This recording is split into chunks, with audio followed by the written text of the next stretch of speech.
we'll turn.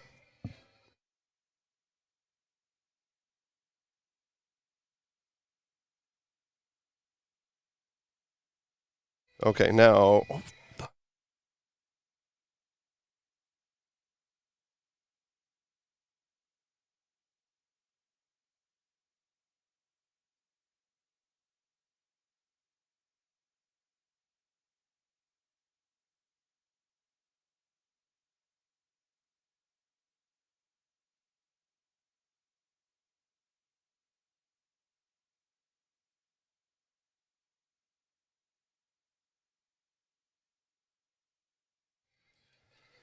Good evening, everybody, and welcome to Edgar, Wisconsin.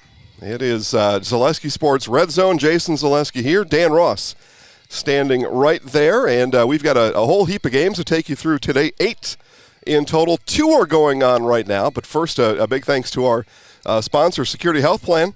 As look at that. So we're gonna have a touchdown to show you right away, and they're gonna put me to work right away. They are. But that's fine. That's why we're here. Our goal today is to show you every touchdown, and if we can get it close to live, we will. Now, how did I know somebody's going to run a kickback for a touchdown? It wasn't a kick. It was a long pass. Oh, yeah, that was their first play from scrimmage? Second play, but yeah. Okay, close enough anyway. Yeah, all right. Well, good. Well, we got stuff to talk about right away. But, that's the goal of this, Security Health Plan coming through and sponsoring for us, and we big time Security Health Plan. Promises kept, plain and simple, and so I guess in that way, promise kept here. We've been telling folks about the Red Zone channel, and here we are. So we're live in Edgar. Stratford was on the field moments ago. We haven't seen Edgar yet. We've got 51 minutes to the start of the 54th playing of the game today. 2 of the best teams in the area. All right. There's a reason we picked here tonight. Yeah, you know what, Dan, and that's a good point. We did pick here today, and we picked here for a reason, a kind of a funny thing. Maybe you can talk about this. There was a statewide vote that a friend of the show decided to do these trips, and this was on the list, and it finished dead last. It was on the list. With Sports, a fantastic media outlet here in Wisconsin that really supports all high school sports in the state. There are no states that I know of that actually have something like With Sports. Travis Wilson, friend of the show, has a weekly poll where he has the game of the week. He lists 4 or 5 games, and credit to him, he goes and puts games from all different geographic areas on the poll. Most popular school that wins, or the most popular matchup that wins, he goes in person and visits. And we know from experience that he has gone quite a ways, because last year he was in Hurley. Yeah. It was good to see him there, too. For Coleman Hurley, I believe, level 3 playoff game. And Coleman ended up winning that rather handily going forward. Coleman, of course, went to state last year. I think they lost in the state finals. Sounds right. Yeah. This week, he's also making a trip. He's going up to New Richmond for Ellsworth, New Richmond. Congratulations to those fans of having Travis Wilson travel 3 hours from southern Wisconsin. Well, like I mentioned, I'm certainly a fan of the show. He's a big fan of what we do. We like what he does, as Dan just said.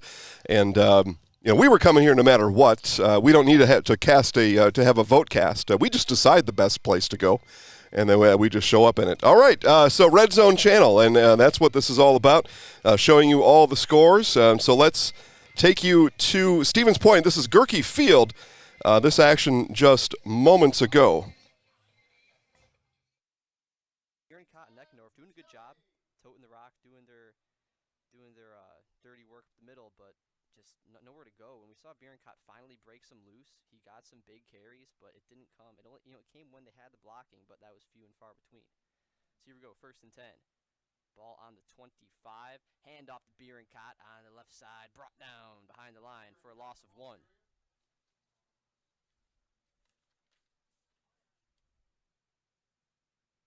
First carry goes for a loss of 1. It will be 2nd and 11. Stretch play to the outside, no good. Again, blocking. We're going to keep our eye on it all night long. They need to be able to clear paths, and when they do, Bierencott, he'll find that hole. We saw last week, made some good runs, but only when that blocking was there. Van Order takes the snap, rolls out, keeps it, has him open. This is Mayak. Got it. He's going down the field. 35, 25, 15, 10, 5, touchdown to Mason Mayak. 76 yards for the score.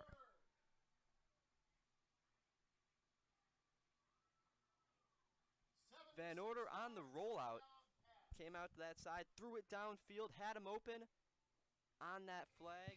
And there we go. First touchdown of the night, as Dan said, happened on the second play of the game over there at Gerke Field. That was Matt Dickinson on the call. Dan's going to tell you something important about that. I'm going to bring the brightness in our camera up. I'll be right back.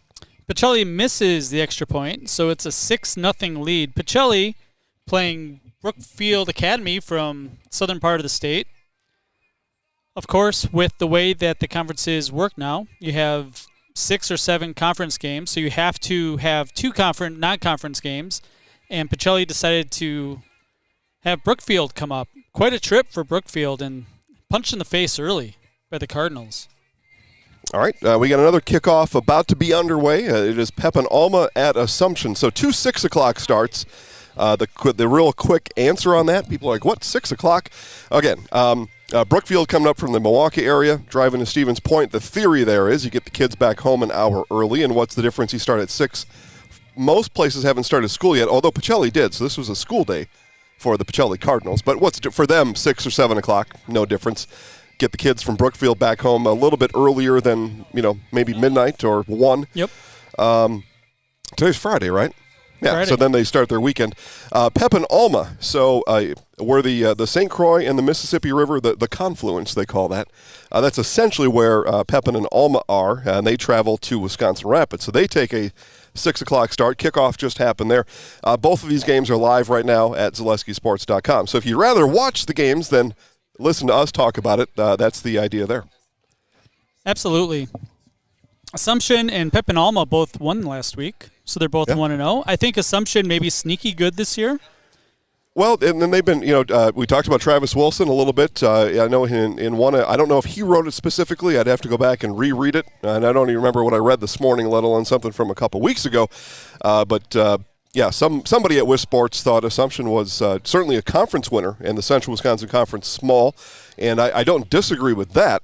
And then others perhaps thinking Assumption can make a run in the playoffs as well. We have Brookfield Academy driving down the field on Pacelli right now inside the 40. Okay, keep an eye on that. Another player or two, we may switch into that game. In Assumption, they beat Necedah. It was 30-something to nothing, and the game was suspended late in the second quarter. That's right.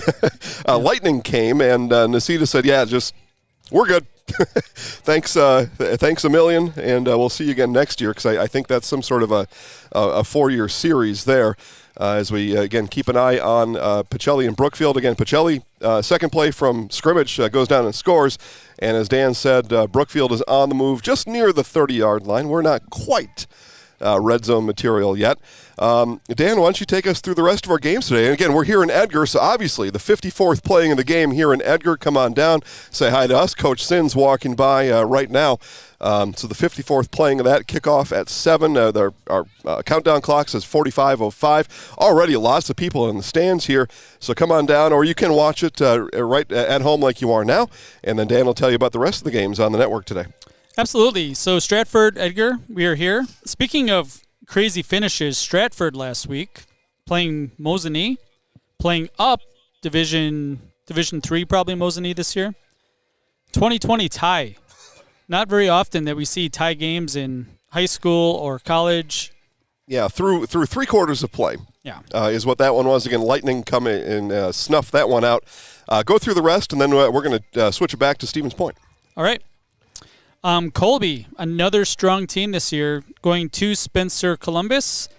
My guess is that's a little bit one-sided, but we will see. Marshfield against Slinger. The Owls. The Owls. Yep. Ferocious mascot. Yeah, Gene Delisio on the call there. McDonald Central Max, private school up in northwestern Wisconsin. Yeah, Chippewa. Yep. Right? Yeah, Chippewa. Yeah. They're playing Greenwood this week. Medford, Amherst, going to be a good one. And then Wapaka Comets. We were in Wapaka last week. They are playing the Fox Valley Lutheran Foxes. Yeah, that's a pretty good name, right? The Foxes, I like that. Okay, as promised, Brookfield is driving ball inside the 15-yard line and back to Matt Dickinson at Gerke Field in Stevens Point.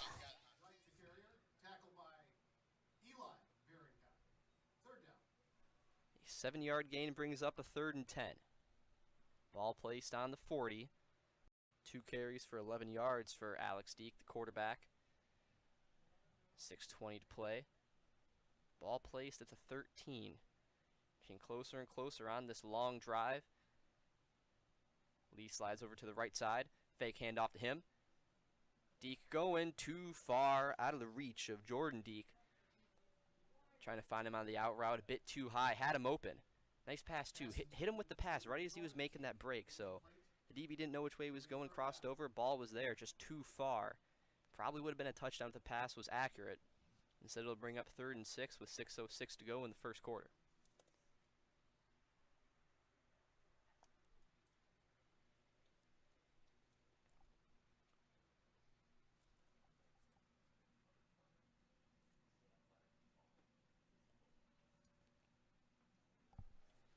Alex Deek 4 for 5 on this drive passing.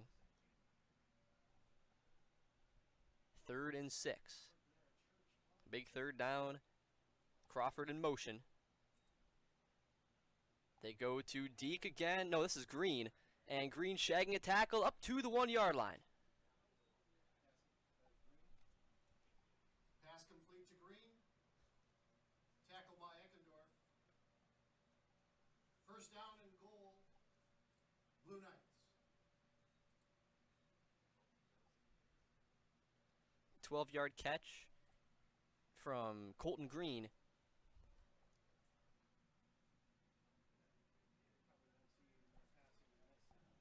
Now ball at the 1. This is where you load up the backfield. Just pound it right up the gut. Crawford in motion, trying to draw him away. They're going to hand it off to Lee, I bet. No, a keep. Same concept, and in for the touchdown is Alex Deek. Our score at 5:30 in the first quarter. Never mind, they called the touchdown before. That was a 2-point conversion, so it'll be 8-6. We'll be right back after this. You're watching Zaleski Sports.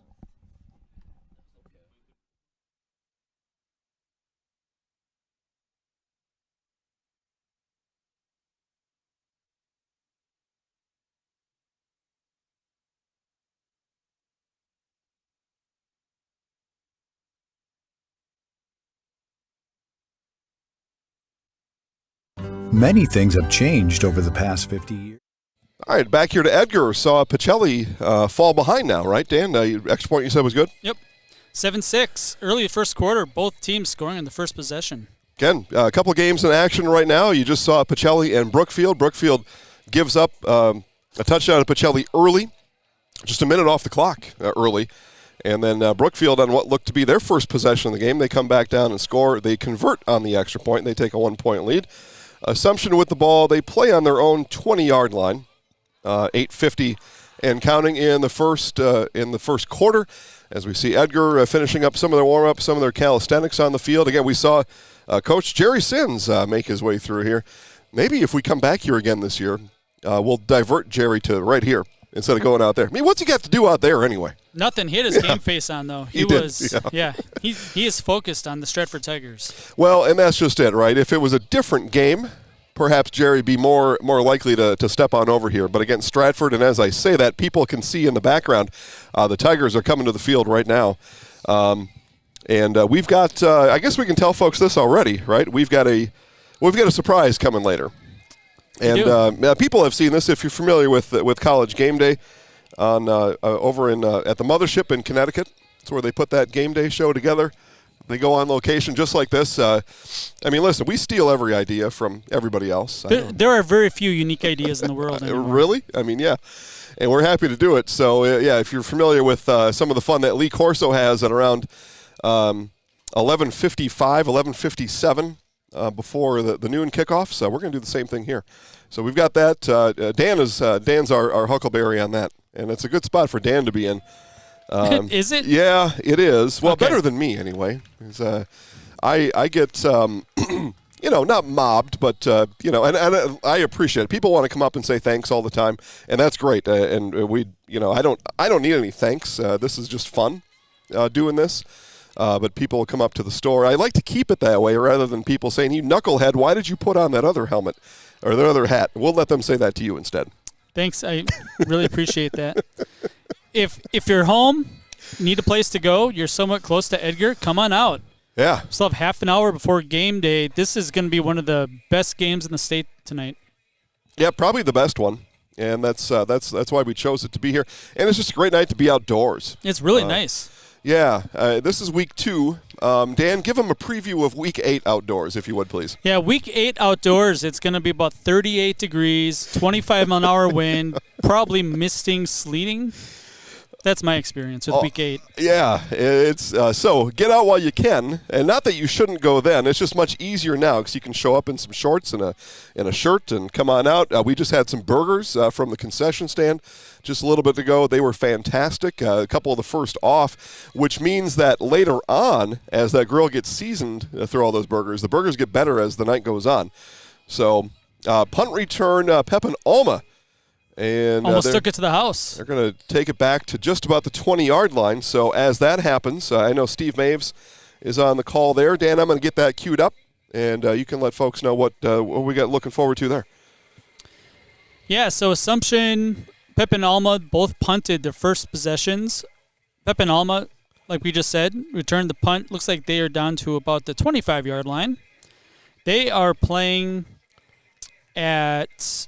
What's the stadium in Rapids? Southwood County 2000 Field. Okay. Yep. I have not been there. It looks beautiful on TV.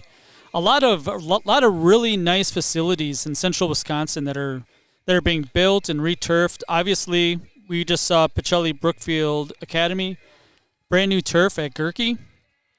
I officiated at Gerke Field a couple of years ago, and it was not in great shape. So a lot of places spending a lot of money on turf. Edgar's not one of them. Stratford is working on getting new turf. A lot of I think all their home games are probably away from They're Stratford. in Marshfield this year. Yep, Yeah. all 4 of them in Marsh. One's already happened, that Mosney game you talked about. All right, we'll send you now to Southwood County Field in Wisconsin Rapids. Steve Maves on the call. Joey Moyer comes up to clean it up. Reese Graff. 4th and 1 coming up for Pep and Alma. 6:15 to go in the opening quarter. Again, this is a spot where Assumption can't jump off sides. Got to watch the ball. Everybody is goal line formation here for Pep and Alma.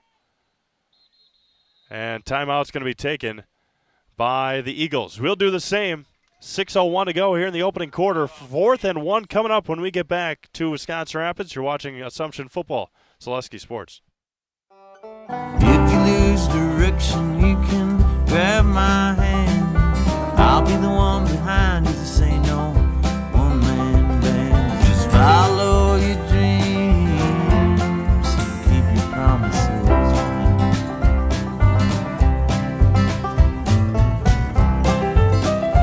We're all different, but we all want great health insurance. See why we're rated #1 in service, coverage, and affordability in central Wisconsin.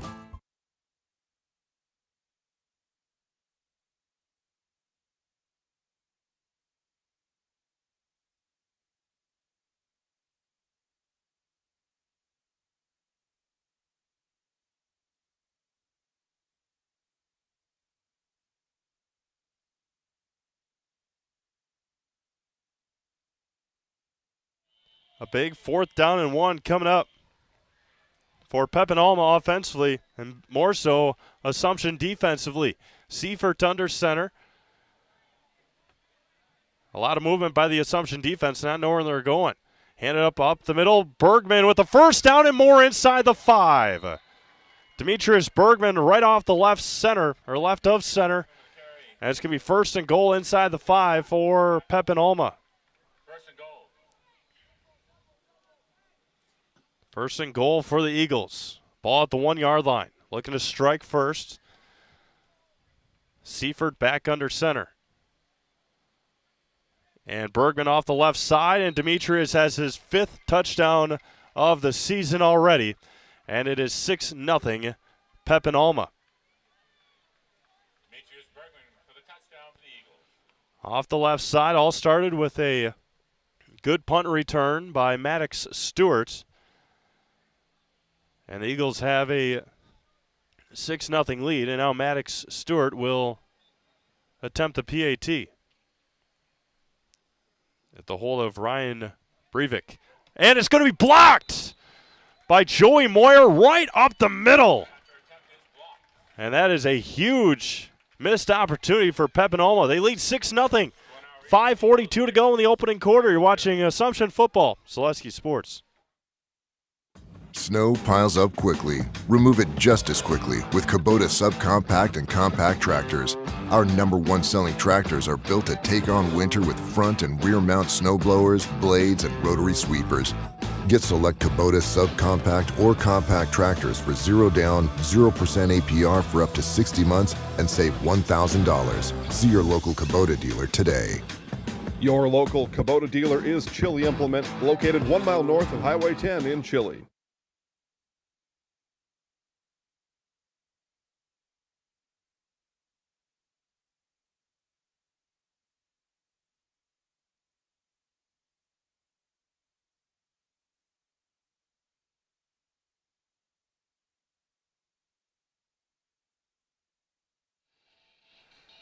So Demetrius Bergman with the carry off the left side to put Pepin Alma up 6-0, and then the PAT was blocked by Joey Moyer. Again, the whole drive started with a great punt return by Maddox Stewart, and then picking up a couple of first downs, and then Bergman went in for the touchdown.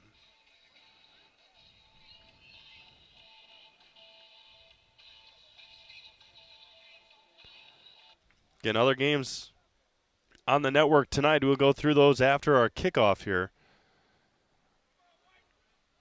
We'll see what, does that say number 8? I don't have a number 8. If it is number 9, it's Maddox Stewart. Straight on kicker. And it's a line drive kick. It's going to be taken by Cade Stats at about the 15-yard line up the right side. And he's going to be taken down near the 35. A nice return of about 20 yards for Cade Stats. Other games on the sled. All right, back here in Edgar. Dan, catch us up on what we saw there in Southwood County 2000 Field. Yeah, Pepin Alma got the ball down to the 1, able to punch it in. The extra point was blocked. So Pepin Alma 6, Assumption 0. We'll keep you up to date as Assumption gets the ball back. Okay. In our other game, still 7-6. Pacelli driving, but they have 4th and very long. So I don't know if they're going to punt or try to go for it. They're about the 35-yard line, 4th and 11 after the commercial break.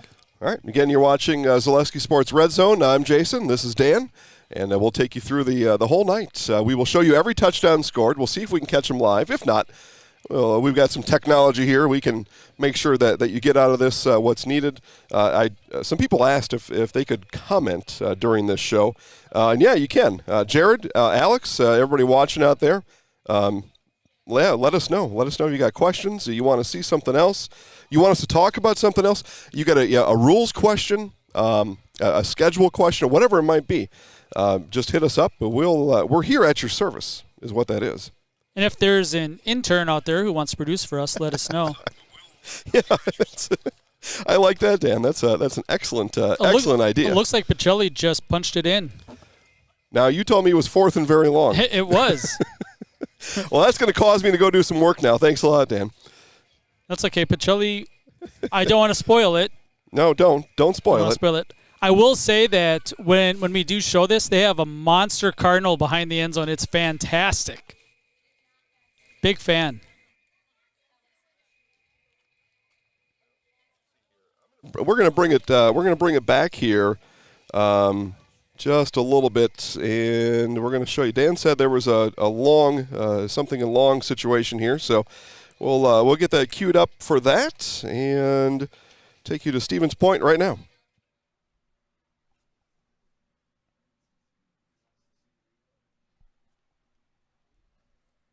Van Order 2 for 3 passing tonight with 97 yards. 3rd down and 11, 2:46 to go. Ball on the 29. Van Order drops back.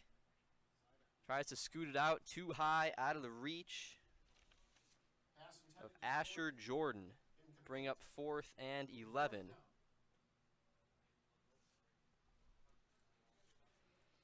It's now 4th and 11 call. About the 29. You're out of field goal range, I would assume. I don't think that Pacelli has exactly the leg for that. Not many teams do.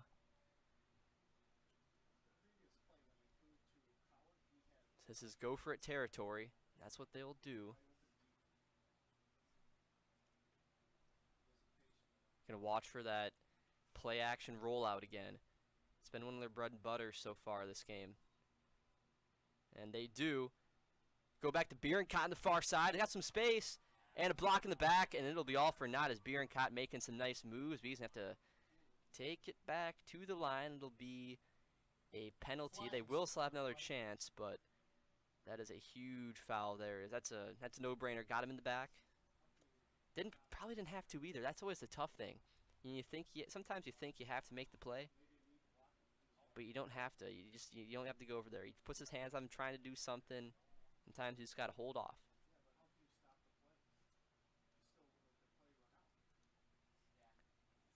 Interesting as they started blowing the play dead as it was going on. They should have just let it continue, but it's not going to matter. But probably what they should have done. Now there's some more confusion, so wait for this to get straightened out. It was a nice play. It was a good setup. They went off the QB rollout, the same play as before, and Brookfield was ready for it. They were ready. They had it covered on the side. What they didn't account for was Bierencott on that screen just waiting right over there, and they got him on the far side, and he had a nice play. It would have been a touchdown. 4th down, Pacelli. All right, huge play. It's about a 6-yard penalty or so. Where were they at? It's going to be 4th down and about 17.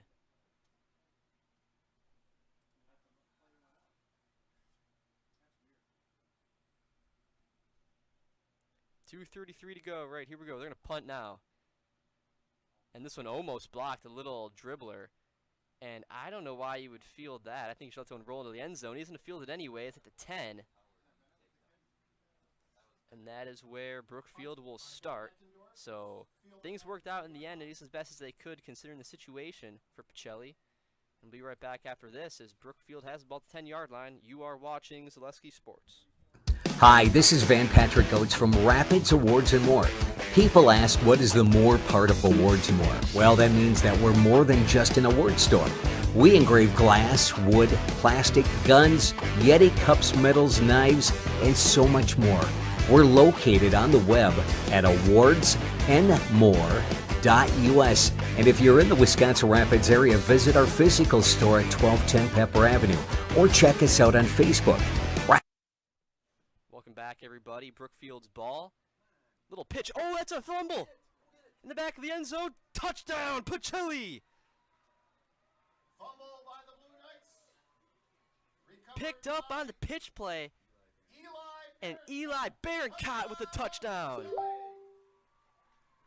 Cardinals go up by 5. And that's just, I don't understand the play call there. Just a risky play, pitching it around so close to the back like that, and you pitch it back so far. And that thing went almost all the way. It was so powerful on the toss, too. It almost went out of the back of the end zone. Bierencott there in time to get it. But a huge swing of events, and just like that, they have spoon-fed Pacelli 6 more points, going for the 2-point play, the 2-point conversion. Van Order looks back, and falling down is Cowart. No pass interference there. He just, or that was Asher Jordan who fell over on his feet, and that will be our score 12-7 after the huge change of events. We'll be right back after this on Zaleski Sports. Hi, come check out Velocity Clubhouse. Velocity Clubhouse is open to the public, and we have a large facility for any of your sporting needs. Whether it's hitting, pitching, volleyball, or practice on the same court as the All right, there was Velocity Clubhouse telling us some things. Dan, I guess just recap us on what we've got going on, because I've got some work to do because we got another scoring update right away. That is true. As you saw, Pacelli came down, got the touchdown, converted on long fourth down, able to punch it in. 2-point conversion is no good. As Jason kind of scrubs ahead a little bit, a big scoring play by Brookfield Academy. Defense not strong in Stevens Point so far here in the first quarter. Yeah, well, but what that means is scoring is there. So, yeah, you ready? I'm ready. Let's head back to Gerke Field in Stevens Point in 3, 2, 1. He did not have many rushing yards. Not even enough where I didn't even put it down. It was very insignificant. So you keep seeing that fake, you keep seeing that play action, but it's probably not going to him every time. So you play the pass. Be ready for it. A little pitch there to Crawford. That's what they tried before. Crawford's got some space. Finally brought down to a 5-yard gain by Brock Bierenkott. Kadru, carrier, brought down by Brock Bierenkott. Third down.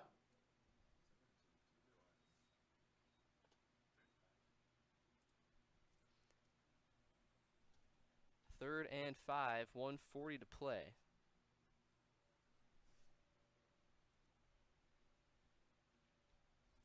Big third down here. If you don't get this one, if you don't get any positive yards, probably a punting situation. I would assume so.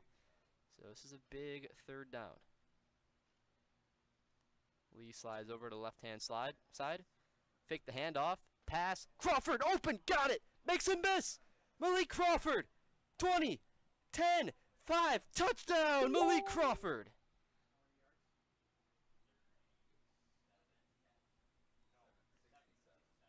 Just went straight up field, caught it, got the stiff arm, said get off me, and went all the way for the touchdown. 67 yards.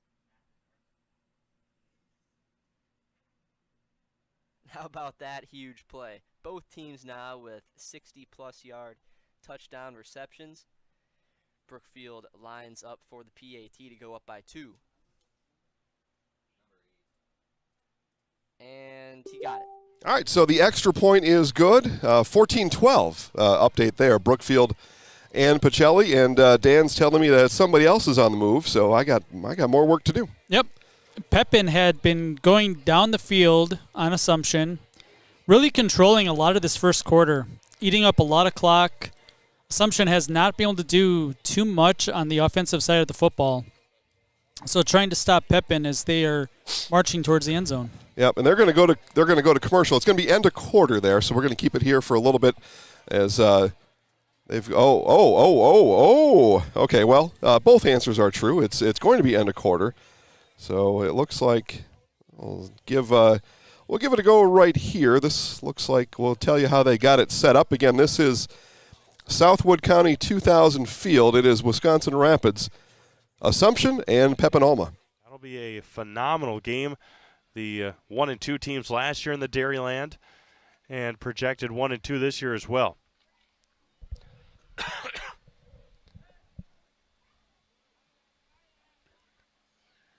Rolling out to his left, and the screen play. Evan Olson gets past Moyer, breaks one tackle to the 20, gets taken out of bounds near the 15-yard line, and another first down for the Eagles.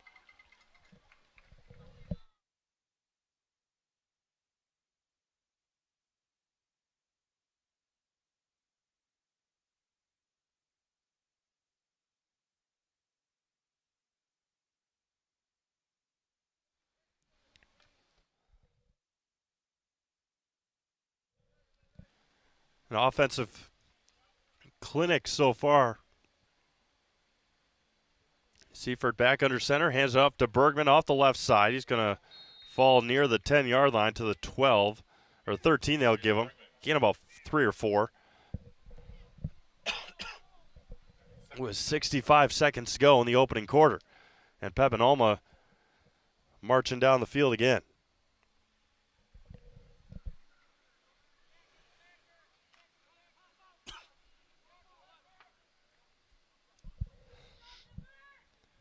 Second down for the Eagles. Hands up to Bergman off the right side this time. Gets stood up by Moyer and dragged down, but he falls inside the 10 to about the 8. They'll gain 4 more yards. 3rd down and 2 coming up. 3rd and 3. Again, all of our other games going live in about the next, most of them are live. The opening kickoffs in the next 29 to 30 minutes. 3rd down and 3 yards to go. 10 seconds to go in the opening quarter. Seaford under center. Movement on the line. Not called. Bergman up the middle. Touchdown. Pepinolma. The left guard moved. There was no call. And Demetrius Bergman gets it in the end zone for the touchdown. And Pepinolma jumps out to a 12. Okay, so we've had scoring. We have scoring in bunches. We're 36 minutes real time into these games. We are now officially into the second quarter in Stevens Point and Wisconsin Rapids, and defense not to be found anywhere. Well, that's what we're here for. We're not here for 3-0 games. Wouldn't that be a show? It would be, yeah. So speaking of low-scoring games, yep. Last year Stratford Edgar happened. I think it was it at Stratford or was it in Wausau? Well, both. It was in Stratford on Friday night. Mm-hmm. They had lightning just before the game started, so the game. Everybody was there. Some warm-ups, I think, were already happening, or maybe it was like it was 40 minutes ago. Players were starting to come out, and then the lightning came, and then the game.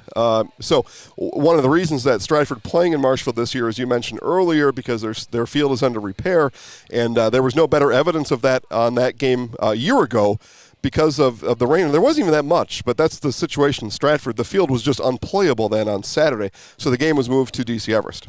In a low-scoring game, I believe Stratford won 9-6. 9-6. Yep. There was a touchdown and 2 field goals in that game, and no extra point. Yeah, not a whole lot of field goals in high school football, but you get it down with inside the 10 and take the points when you can. So yeah, the game finished up at around 2:30 in the afternoon on Saturday last year. You'd mentioned Stratford Mosinee playing to a tie last week. We didn't have a chance. I was going to get into it, but we didn't know there was going to be no defense tonight, and there's already been, 6 combined touchdowns in just 36 minutes. We've shown them all to you live here on the Red Zone. That's the whole idea of this show. They stopped the game due to lightning in the third quarter, tied at 20. Still perplexing to me. You don't come back. I can almost see Marshfield from here. And Stratford is, and I made the drive. I specifically went into the Stratford High School today and then drove here. It's 18 minutes. Yeah. Now my crew set at 69 going down 153, but still 18 minutes.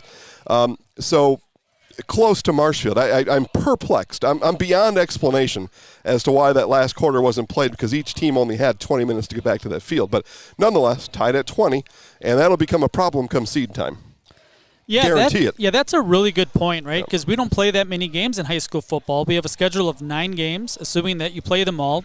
In the last couple years, some games get canceled, numbers go down throughout the year. Maybe there's some sickness, hopefully not anymore. And like a lot of those games matter, right? And Stratford playing up several divisions. Yeah. Against a good Mosinee team last year. Yeah.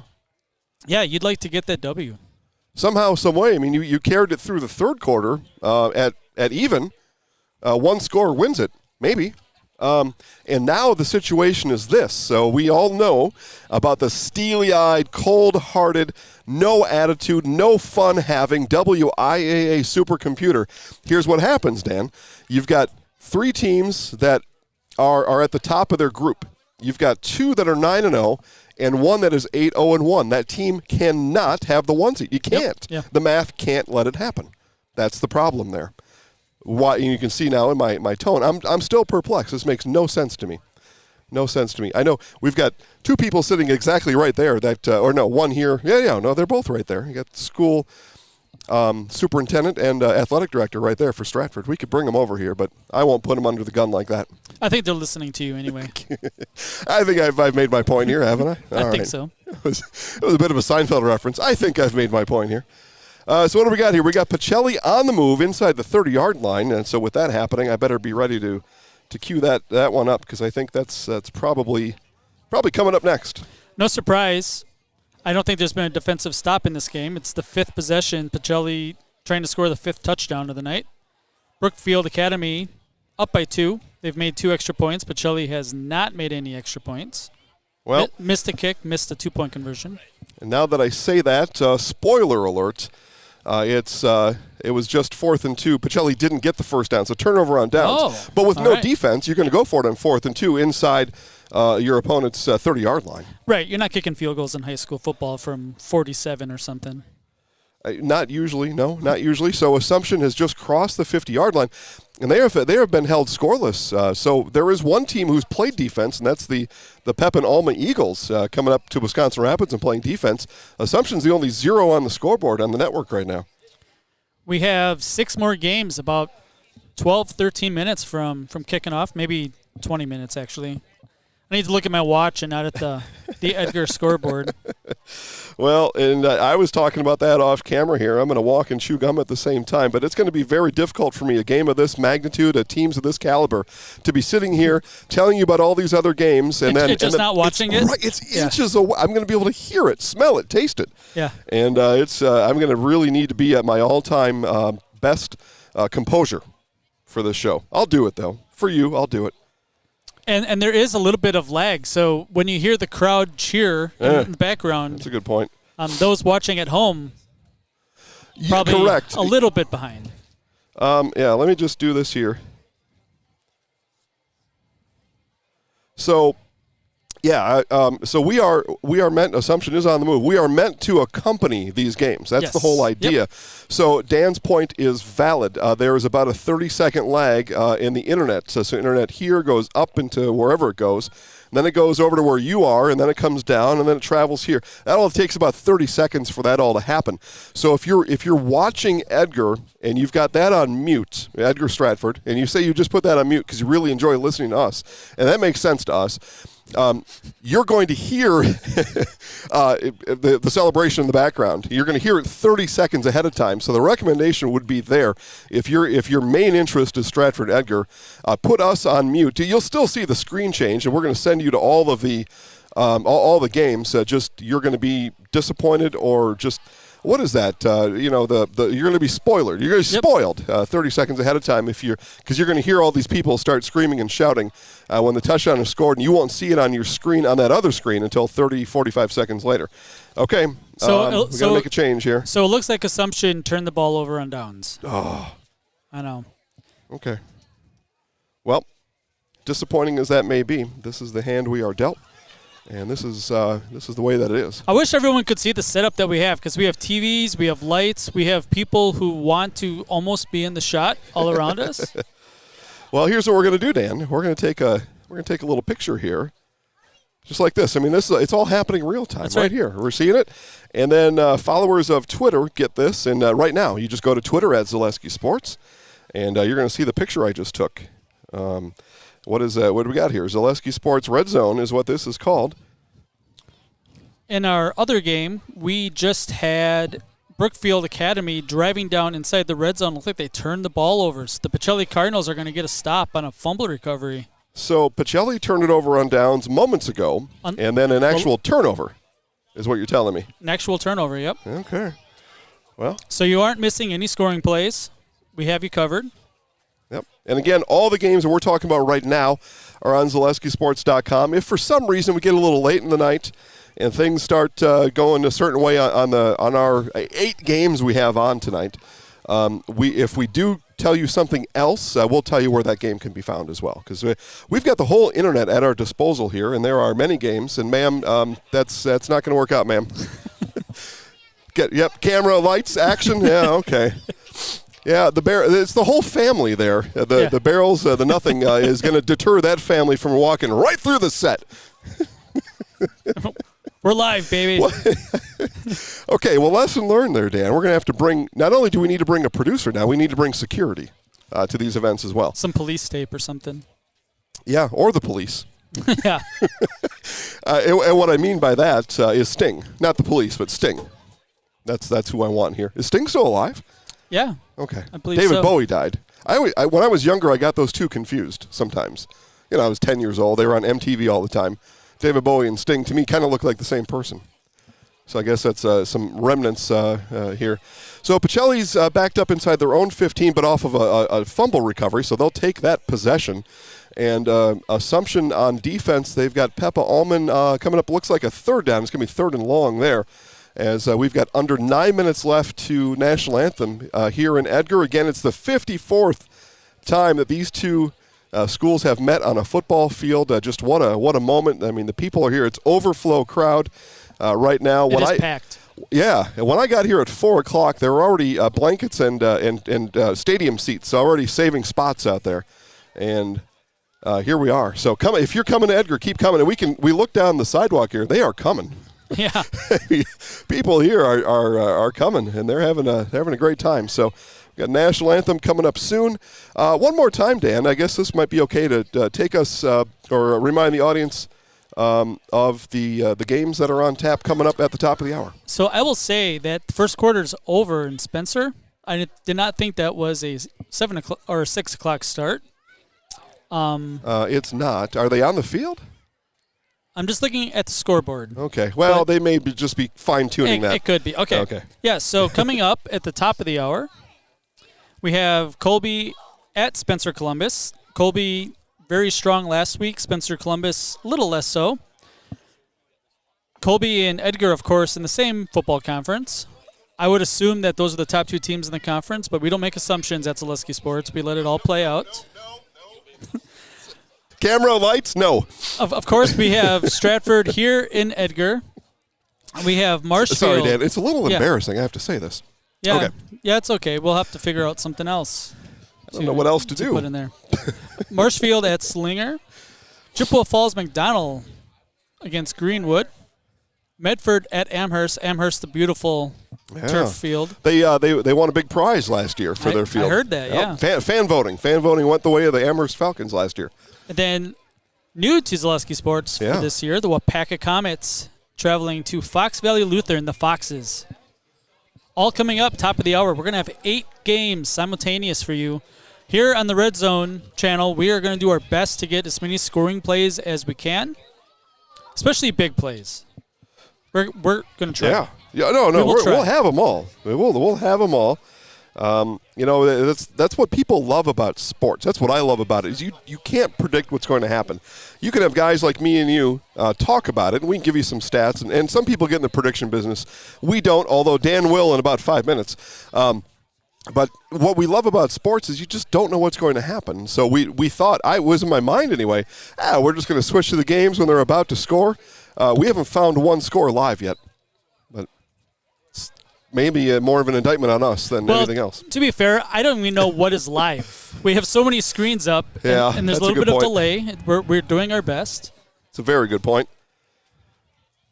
All right, we're going to go back to Stevens Point here. We'll get you caught up on some things happening over in Stevens Point as got a phone call coming in. I'm directing traffic. All right, good.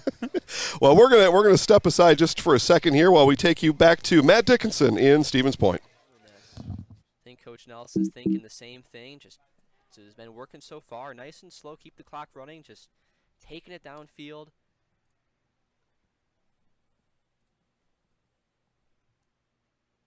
Roll out. Van Order, a hard pass. Good catch by Cowart. He's going to be just short, I think. Unless they, it's going to be right on the line. Let's see what they call.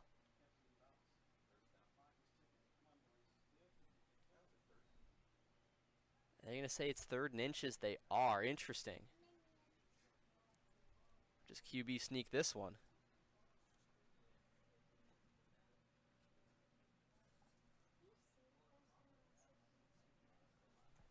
Cowart's got 4 catches. 3rd down and inches now. 4 minutes to play.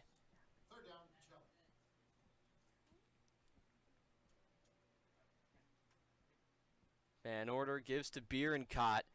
Does his thing up the middle. Bierencott, the ball carrier. To the 31. A gain of 9 from Bierencott. Bierencott, 10 carries, 94 yards in the first half.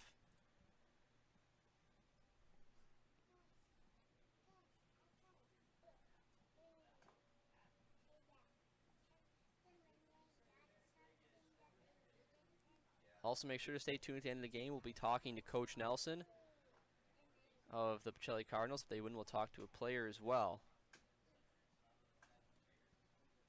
3:20 to go. Yeah, clock just milking the clock here. They have no reason to rush. Little pitch to Bierencott. Meets him head on. Bierencott, the ball carrier. Brought down by It's Colton Green making the tackle. Parents again. Be second down and 8. Parents, if you could start assembling at the south end zone in about 2 minutes of this quarter for Parents' Night introductions. Thank you. So second down and 8. Bierencott with just shy of 100 yards in the first half. We've seen some successful passing plays from Van Order as well, hitting Cowart. He's got 4 catches. Offense is gelling well. He's going to roll out. Got some speed, got some space. That one may got tipped, picked off. Picked off by Jordan Deek. Pass by Van Order, intercepted. And that is how the drive will stop. A turnover with 2:25 to go. First down, Blue Knights.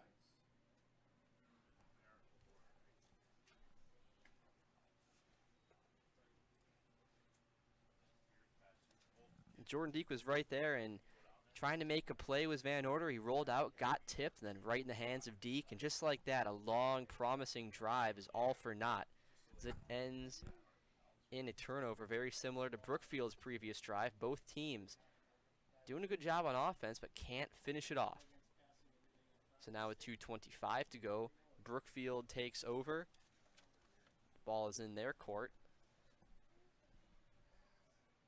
Deek throwing for Green. Green's got space on the outside, and Green is near the 50. Catch by Colton Green. Run out of bounds by Logan Mendite.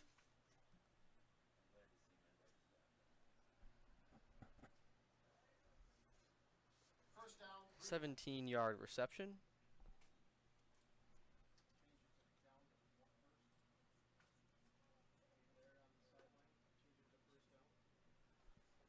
Alex Deek is 8 of 10 in this game so far, over 100 yards passing. He is doing his job on offense, making nice throws to receivers, making nice plays after the catch.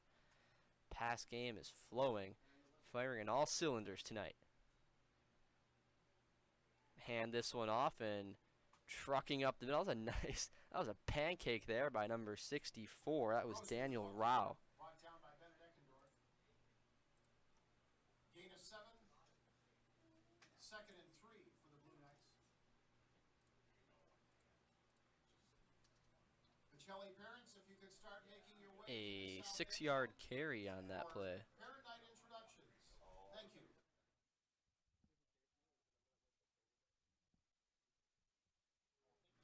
Second down and 4. Crawford in motion. And we got a false start, moving back 5. Our halftime entertainment today will feature. Okay, coming back here to Edgar. The final countdown is on here. We are just moments away from kickoff, which means we are moments away from the 54th playing of Edgar and Stratford. I just said we don't get in the prediction business, but we are in the fun business, and we've got a touchdown to show too. But we'll do that. So yeah, go ahead, Dan. You can. I'll guide the audience through this here. So yeah, we're given a couple of mascot heads here. We're gonna Dan's gonna pick his favorite team. I think it's for the night. It'd be a better thing to say, or you're picking the winner. All right, Dan's going to pick the winner here. We got the mascot heads ready. Dan, let's see what you got. Dan's going to do a little drama, do a little demonstration. There he goes, Edgar. Dan's taking the Edgar Wildcats tonight, and yeah, I hope that all works out, Dan. I really do. Go ahead, keep it on. Keep that on for a second, because I think that's a pretty good look. Anyway, we're gonna have some fun. We got all the Wildcat fans. They're loving it. Dan's got all kinds of new friends here. And as that's happening, we're going to send you over to Wisconsin Rapids. It looks like we've got a score update in Wisconsin Rapids. Dan is on the Edgar Wildcats tonight. Here's Steve Maves on the call. Schultz. All right. So a promising drive, a timeout taken, and now it's should be 1st and 20. First and 20 now for Assumption. They had a great play. Ryan Shaw was open on the quick pass. Klott's going to keep it. Pitch out to Mason Kubis, looking for a block. He gets one slightly, falls near the 40, gains 2 yards back. It's going to be second down and 18 coming up. Mr. Mason Kubis, short gain on the play. Clock does stop with 2:14 to go. Second down. Gonna appreciate everyone tuning in tonight on Zaleski Sports. Klott's gonna keep it. No, off the left side to Lieberg. Breaks a tackle to the 30, to the 25, and near the 20-yard line. A huge run by Nick Lieberg. It looked like he was going to be stopped. And again, just keeps those big, strong legs moving. And near another first down, 3rd and a yard. 1:50 to go. Picks up 19 on the play, 3rd down. In motion goes Stats. Klott's going to roll out. Lieberg with the catch. Breaks a tackle. Gets a huge block by Moyer. Inside the 5. Touchdown Assumption. A huge block by... All right, coming back to Edgar, we see Nick Lieberg just totally rumble down the field. He's got thighs like this, Dan. Lieberg does. We saw him play basketball, and he was like Teen Wolf. He was busting out of his shorts on his legs, and no doubt there about that one. So Assumption on the board. They trim the deficit.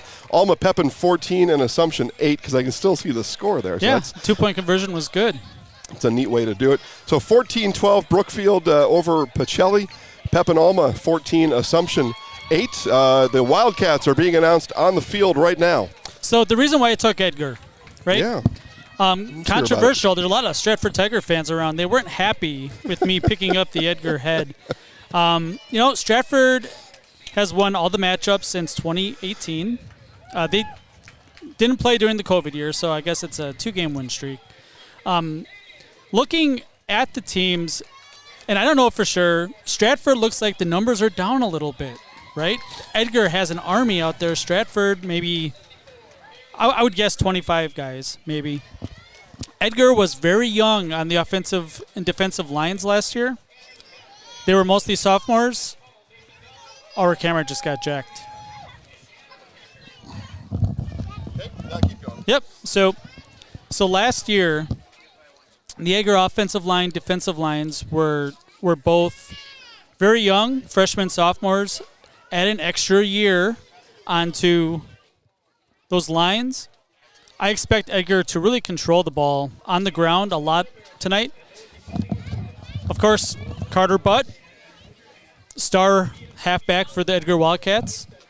Stratford's going to do all that they can to try to slow him down. He had a monster year last year, and with a better line, expect much better things this year. All right, national anthem here in Edgar. We will put the microphones out for that.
Two of the better football teams in central Wisconsin and in the state of Wisconsin scoring off here tonight. I think I mentioned earlier that Stratford won their game last week. It was not a win, it was a tie.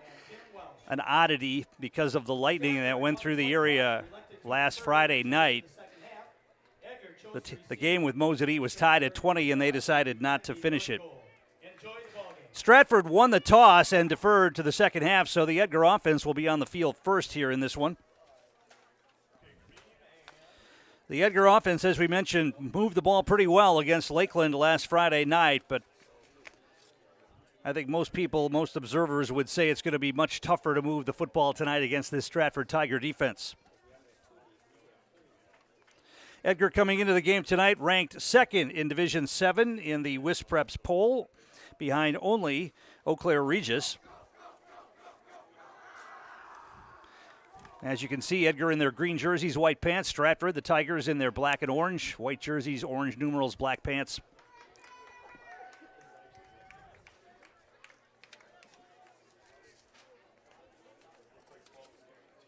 And we are just about set to go. Edgar's going to drop back Tegan Strite and Colby Weisenberger.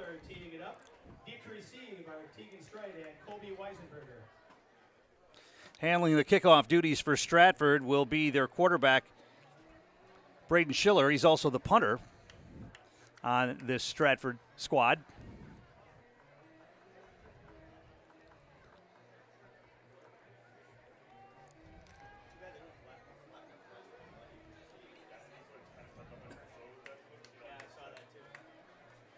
All right, let's have some fun here tonight with this one. Edgar and Stratford ready to go.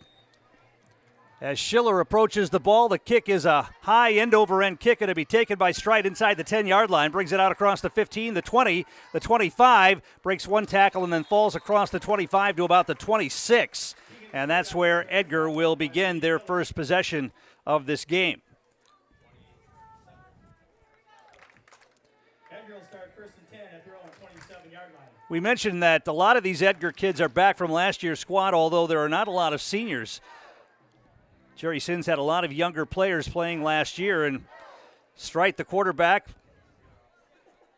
the top running backs, Butt and Weisenberger are both juniors, and they come to the line. Strite under center. Going to hand it off to the first man through. Not much there. Maybe got it out to the 28 or 29-yard line. Carter Butt, the ball carrier. Carter Butt on the carry. Picked up about maybe 2 on that. Brought down by Jackson Ormond. Call it second down at about 8. Gain 2 on the play. We'll bring up second and 8. You almost think that both of these teams are going to have to open it up a little bit, that yards are going to be hard to come by inside. We'll see what they decide to do and when they decide to do it. Offset backfield, receivers left and right for Strite. This time, man comes in motion. They pitch it. Butt's going to try the left side. Can he get the corner? Stiff arm. Gets it across the 30 and out to about the 33-yard line. Going to be short of the first down. Nice stiff arm by Butt there. Picked him up a couple of extra yards. Picked up about 4 on that. Gain of 4 on the play. It's going to be third down and a long 3. Third and 3.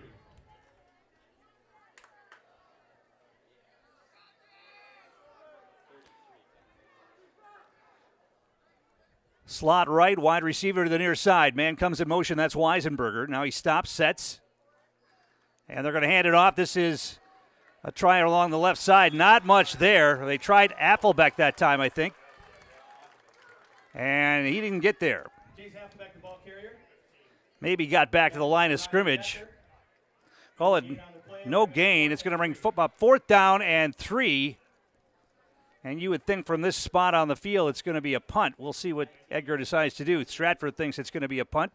They're dropping a couple of deep men. Fourth down and a long 3, and Edgar will punt it away on their opening possession. Are Ashton Wrench and Peyton Glenn.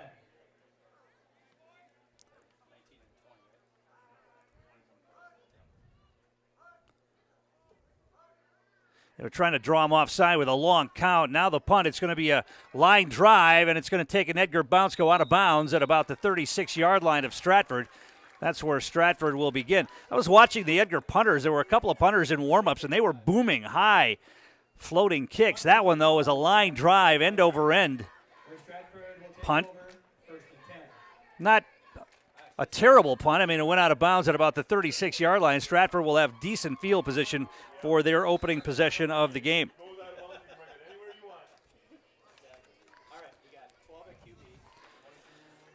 So it's Braden Schiller, the senior quarterback, bringing Stratford to the line. He'll operate out of the gun. Slot left. 2 receivers to the right. One comes in motion. They're going to hand it off. This is Kilty, and he falls forward near the 40-yard line. Kohler Kilty on the first carry of the night picks up about 4. Brought down by Jace Appleback along with Brett Baumgartner and Brady Stansel. Second down and a long 5 here for the Tigers. Bring up 2nd and 6.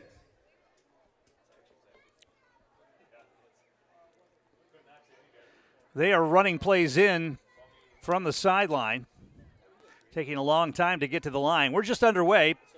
Edgar went 3 and out on the rope. All right, back here. We are in Edgar, and now we are still in Edgar, as it turns out on the way. Dan has told me that we've got a score to update, so I'm going to get that queued up while Dan has maybe give us first impressions here in Edgar or anything else you want to talk about. Yeah, really. absolutely. So Edgar, 3 and out, first possession. Stratford defense able to hold Carter Button check. Got the ball. Stratford looks like they are about midfield, maybe just on the Edgar side of the 50. Okay, so with that being said, we will show you here in just a minute. They're coming back on the field now, so let's take you to Steve Maves at Southwood County 2000 Field in Wisconsin Rapids.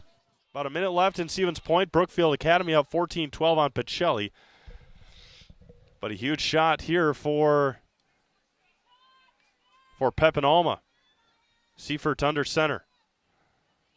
Rolling out to his right, looking for a receiver. Hit as he throws it to the end zone. Going to be caught. Touchdown! Evan Olson going up over Ryan Shaw and Mason Kubis. And a touchdown from 19 yards out. And Pepin Alma with 1 minute and 15 seconds off the clock comes back and scores. All right, back here to Zaleski Sports Red Zone on location in Edgar. There was Pepin Alma going up 22-8. Dan Ross. Yep, 22-8. Pepin on top of Assumption. Assumption has the ball. Looks like it's just about halftime. Just maybe 2 plays left before the half. Brookfield Academy is on top of Pacelli right now. We have all the other games have kicked off. Apologies for Wapaka fans, little technical difficulties. We're getting through it, but Mr. Zaleski is trying to queue up our first score of the late window. All right, here we go out to Amherst. Mike Wendland on the call. Sweep cutting off right. Schreiner driving his way forward. He's going to have a first down inside the 10. Mark him at the 8. A gain of 10. It'll be first down and goal for the Medford Raiders. As that right side of their offensive line doing work and just pushing Amherst off the ball. Being led at right tackle by Bryce Spurl. This time going left Gillis. He will cruise into the end zone, 8 yards out. Touchdown, Medford. And in just under 3 minutes, they drive down the field 68 yards. All right, back here, Zaleski Sports Red Zone. We see Medford go up early in Amherst. Yep, extra point was no good. We are doing our best to try to bring you as much action as possible. Oh, we're going to see every touchdown today. I have no doubt about that. So we have some action. Looks like over at Greenwood, the McDonald Max, I think they are. Yeah, they are. Visiting Greenwood. We are about 6 minutes into that one. We got some action. All right, let's take a trip west of Edgar, and we'll land you in western Clark County in Greenwood. Fake kick, and nothing doing. Allie Ferguson was going to try to kick it, and they put it at the 7.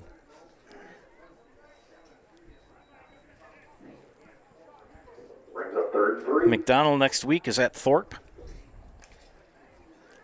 And state rankings in the 8-man football category. Wausau Newman, the first Eckes that. Ooh, they tried the flea flicker, and Tetrol picks it up and got in. Oh, cheapers. Tetrol for the end around touchdown Max. All right, back here in Edgar, coming back from Greenwood, and the ball was on the ground, which seemed like forever, and scoop it up and running in offensively. What do we got? So I'm going to have you queue up. Let's go to Amherst next. Again? Yep. It looked like maybe a defensive scoop and score. We'll have to take a look as it comes on.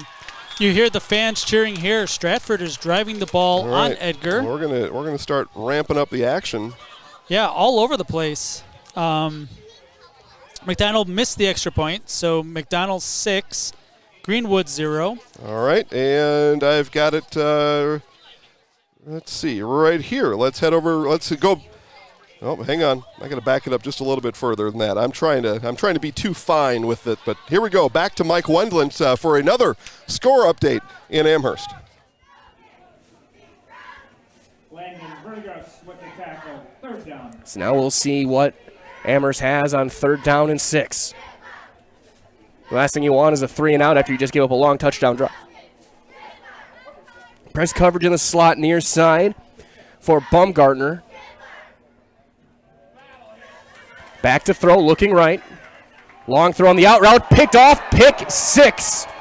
Going the other way for Charlie Kleist. All right, we come back here to Edgar. We see the pick 6 in Amherst. Medford quickly up on the Falcons. Yep, here at Edgar just stopped Stratford. So Edgar's going to take over. We have things happening. Yeah, well, this is why we're here, giving it all to you.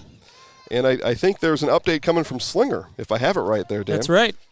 All right, so let's get that ready. It was a turnover on downs here in Edgar. Is that what you said? That's right. All right, so turnover on downs here. No red zone movement for us. Now we take you to Slinger, Wisconsin. Marshfield and Slinger, Gene Delisio on the call. In the first quarter, no score, Marshfield's first possession of the ball game. Lemoyne heading to the far side. Now he shifts over to the near side. Hinson tells him to go over there on that side. Marsh back in the ball game at tailback. Colby, the wing back, and Fimmel back to pass the football. Lobs it to the near side for Lemoyne near the goal line. He fights off a would-be defender, catches the ball in the corner of the end zone, and they'll give him the touchdown. He stays in bounds, and Luke Lemoyne makes the catch for the touchdown. His first of the year, 3rd of his career. 19-yard touchdown pass between Fimmel and Lemoyne.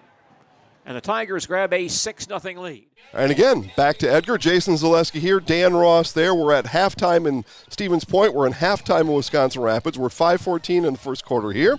We've seen 2 touchdowns in Amherst. We've seen a touchdown in Slinger. That was Marshfield. Recap that one, Dan. Yeah, so it looks like about a 20-yard pass play, back corner of the end zone. Receiver able to catch the ball and get a foot in bounds. Extra points good. The Marshfield Tigers up on Slinger 7-0.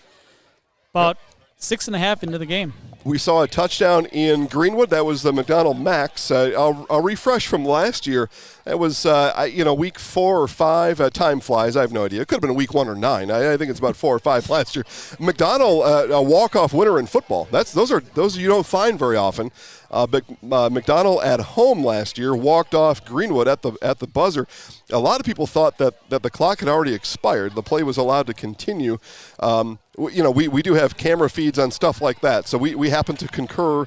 But that's sports. There's some judgment calls on the field, and maybe we can talk to you about that later on about how time is kept on the field, but it is kept up here, and which one is right. But for the time being, anyway, fair and square, McDonald leads Greenwood.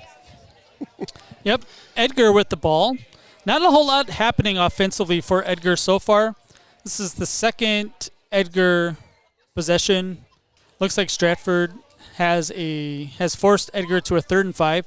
What's really interesting for those that haven't been to Edgar is that every game's a party here at Wildcat Stadium. Even at the south end of the end zone, there are residential houses that are throwing parties. I mean, there are Just 3 dozen people in this house right here, just in the one house. And looks like we may have a turnover on the field here, Dan. Yeah. And we'll take a look at that. It is. We're going to send you quickly to Slinger. And back to Gene Delisio on the call just for a quick update over there. It looks like they just had a turnover. For Slinger on their first possession of the night. 1st and 10 Owls at their own 44. 8:19 remaining in the first quarter. And Marshfield leads 7-0. Slinger led out by senior quarterback Tanner Hora. Running back Avery Kurth behind him. On first down, Hora wants to pass, lobs it far side. The ball is caught by Lydell. He catches inside, gets outside across the 40-yard line, spun down to the 35. Quick pass play to Mark Lydell. And that brings the ball down to the 35-yard line, picks up 21. And a first down for Slinger inside Tiger territory. Just like that, the Slinger Ball Club comes out with a couple of big plays, and they're now in scoring range. 1st and 10 for Slinger at the Tiger 35. Hora at quarterback, and Kurth behind him, the tailback. Hora hands to Kurth, trying to get outside. He runs into Halverson, who pulls him down in the backfield. Cole Halverson filling in this week for Logan Metcalf. Sees that play coming, and Kurth stopped in the backfield. He loses 1 yard on the play. Kurth a week ago ran for 93 yards in a score against Menominee Falls. 2nd and 11 coming up for Slinger at the Tiger 36. Once again, Logan Metcalf not in uniform, and so Cole Halverson filling in at nose tackle. Lydell comes wide to the near side. Hora in the pistol on 2nd and 11. Takes the snap, runs to the near sideline. Being pursued by Daggett. Misses him, now stops, heaves the ball up the near sideline. A man's wide open in the secondary, makes the catch. That's Lydell at the 10-yard line. He's flung down at the 9. Lydell got behind the defense. He was just standing wide open at about the 5-yard line. Daggett pursuing the quarterback, Hora, made Hora throw a floater, but Lydell was so far behind the defense he could catch the pass at the 10-yard line, went down at the 9, and that play gains 27 more. So a first down for Slinger at the Tiger 9-yard line. And in 3 plays, Slinger is in scoring range. Lydell and Bowden go wide far side. Here's the handoff to Kurth, cuts back to the inside, gets to the 5-yard line, then taken on around the 3. Looks like Ben Dietz there on the stop. Kurth runs down to the 3-yard line, picks up 6 on that run. 2nd and goal for the Owls from the 3. 2nd and goal, Slinger at the Tiger 3-yard line. Tigers marched down the field in 8 plays and scored. And now here's Slinger marching right down the other way. A couple of long pass plays plus a long kickoff return. 2nd and goal, Slinger at the Tiger 3-yard line. Bowden wide far side. Kurth in the backfield behind Hora. Hora will give to Kurth, has a big hold-off tackle and dives near the goal line, and he gets in for the touchdown. Takes it 3 yards into the So end zone. Slinger answers with a 5-play, 56-yard scoring drive. And they're back to within 1, trailing 7-6. Kurth with a touchdown last week. Groves back on the field to try to kick the PAT. Ball is down. Kick on the way. It is up and it is good. All right, welcome back. You just saw Slinger punch the ball in after a long pass play. So 7-7 in Slinger. Marshfield's going to be getting the ball back. Looking around, we have Medford still up 12-0. Looks like Medford might be driving. McDonald up 6-0. Stratford, Edgar just got the ball back. A lot of 3 yards and a cloud of dust so far. Probably going to be the first game done. Almost done with the first quarter already. I believe that we are going to visit Appleton for the first time. Yeah, we are. Just waiting for the camera to get in position over there as the IT folks out at Fox Valley Lutheran High School were working at a feverish pace to get us a proper connection to show you Pack of Comets football. And that connection has been made. Now we're just ready, waiting for the production staff to kind of button up all their loose ends. And as that happens, Dan is going to redirect us back to Amherst. So that's fine. I know how to find that game. Yeah. Medford, yeah. Medford with the ball. They are knocking on the door once again, trying to go up 3 scores here in the first quarter. Unlikely, maybe? Question mark? I don't know, but I know Falcons fans would hope that it's unlikely. But, yeah, here we go. Back to Mike Wendland in Amherst. Hold on Medford.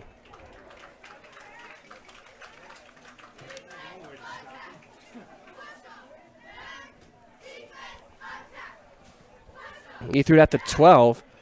That'll be a 12-yard penalty. 10 yards from the spot. With 2:21 to go.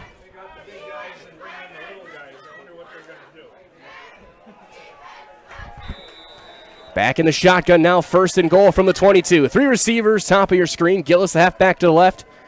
Looking to throw right, quick out route. Got his man, gets a big block on the blind side. He'll get to the 10 on a gain of 12. To Kramer. And there's a Amherst player down. I think that's the one who took the blind side hit on the far side, and we will step aside. He is in a lot of pain. 2:04 remaining here in the first quarter. 12-0 Medford as you're watching Week 2 football on Zaleski Sports. As an athlete, there's one constant that remains the most important aspect of your game: injury prevention. Roberts Physical Therapy now offers the Pineries Running Lab, your one-stop running center focusing on working with runners to prevent injuries and enhance your performance. From running exclusive sports like cross-country and track and field to running inclusive sports like football, basketball, baseball, and soccer, let Roberts Physical Therapy's Pineries Running Lab meet you at the track, your home, or the field and help you prevent injury and keep on running. Call Roberts Physical Therapy with locations in Amherst, Plainfield, and Wisconsin Rapids. At Blanker Construction, the focus is on building something great. Find a personable experience that understands your needs, followed by a customized interior and exterior design. Our project managers, carpenters, and designers on site are hard at work with only one goal in mind: building you the home of your dreams. When you're ready to build your new forever home, look to Blanker Construction, your custom home builder serving all of central Wisconsin. Find your inspiration online at blankerco.com or stop in on Highway 10 East in Stevens Point. Build something great with Blanker Construction. Sam Wanglin, the injured Falcon player, is heading off the field a little out of breath, and I'm talking in the press box here, and I'm sure the coaching staff and the officials talking about that very easily could have and probably should have been a 15-yard penalty for an illegal crackback block. Either way, 2nd down and goal from the 10. Full house in. Schreiner goes nowhere. He is stacked up at the line. No gain. So 3rd and goal at the 10-yard line. Again, Ryan Breed. Zach Schulfer in on the tackle. Schulfer changing his number from 72 to 39. As one of the middle linebackers. So 3rd down, goal to go, as they'll bring in their speedier offensive weapons instead of the about 750 pounds of beef they have in there. He wanted to do their power run. 3rd down, goal to go. Single receiver, top of your screen is going to be Cole Dessau, number 87. 3 receivers off to the left. Gillis, the back. Looking to throw, looking left. Now pressure coming. He's going to try and step up. He's got a hole. 10-5 touchdown, Medford from 10 yards out. And Baumgartner caught the defense shooting too far upfield, found the hole, and it is 18-0 Medford here in the first quarter.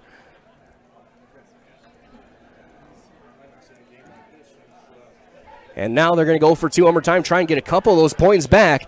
But Medford's offense just firing on all cylinders right now. And Amherst desperately needs to get something going on the other end. 18-0. Try and turn the corner on this one. We have scoring all over the place. Let's just do a scoreboard check here. Go ahead. Stratford at Edgar, no score. We are into the second quarter. A lot of punting. It's a punting game so far. 10 Marshfield at over in Greenwood, McDonald 6, Greenwood 0. We have the first score of the game, I believe, in Appleton. Still some technical difficulties. We are trying to get through it. It looks like Fox Valley Lutheran went in for a touchdown. I believe it's 6-0, 7-0. Medford got the 2-point conversion. It's 20-0 in Amherst, and I think we're going out to Slinger again. Let's head back to Slinger. Here's Gene Delisio on the call. At the Slinger 20, we're tied up at 7. 3:45 left in the opening quarter. Seidel stays in the ball game as the tailback, and Fimmel runs himself off tackle, has a hold of the 15-yard line, the 10, the 5, and gets in the end zone. Trevor Fimmel goes 20 yards for the score. Tigers score again to cap a 6-play, 81-yard scoring drive, all on the ground, and Marshfield leads 13-7. Trevor Fimmel runs it in from 20 yards away. He ran for 4 scores a week last season. All right, back here to Edgar. So back and forth battle in Slinger. We were slinging scores left and right in Stevens Point in the first half, and it looks like either the Cardinals are the Cardinals on defense. They look like they're on offense. So they're on offense. They're driving. We may have a score update there. We haven't checked in in the Wapaka game, so let's do that. That's good because I was not right on the score. Okay. Looks like it is. You know what? I'm gonna save it for going live here. Okay. Well, there's some big numbers on that scoreboard. There are some big numbers on that scoreboard. Okay. All right. Well, just so we got that scored away. So, all right. Off to Jack Weber, who is on the call in Appleton. 0 for them. Game clock. Change it to like. Common ball carrier 41. 245. Trace Henson. FPL tackle 8-7. Zach Johnson. That should be going. Yep, there we go. And put it live. There you go. Spotted the Wapaka 44-yard line. Thanks again. First down. Except you can't hear me. Because I'm on mute, aren't I? Good. Can you hear me? Can you hear me? All right, welcome back, folks. So we got a big run for Peyton Kirchmar, and that is exactly what the Comets needed, a touchdown. 56 yards, just waltzed in. All right, so back here in Edgar, the Foxes get on the board. Yep, looks like there's an injury on the field. 21-6, extra point pending, so the Foxes cut into the 21-point Comet lead. We were actually in Wapaka last week. Yeah, it was a great time. Yeah. Hospitality is fantastic there. Good facilities. We got to take a cart ride to the press box. They don't make us walk. It's fantastic. It was kind of like an old-fashioned, like a hay wagon ride, kind of. Yep. Absolutely. So I'm going to have Jason queue up Pacelli. Yeah, that's what I'm doing right now, and I'm looking to see what happened. Okay, well, I'll tell you what. Instead of me looking to see what happened, how about this? We're here to show you what happened. And so now we move back to Matt Dickinson on the call. Gerke Field in Stevens Point. Didn't work. It did not work at all. Ball's going to be at the 3, they say. And this is a huge, huge win for Pacelli as they're going to have it. Yeah, this is a good spot to be in. You get to stop here and, man, you're thinking maybe even safety. This is going to make it tough. Make the passing game. Everything shrinks to get closer to the goal line on both sides. 1st and 10. Deke loses it. Ball on the ground. And is picked up by, looks like Pacelli's got it. And they do. Eli Barenkopf, another fumble recovery.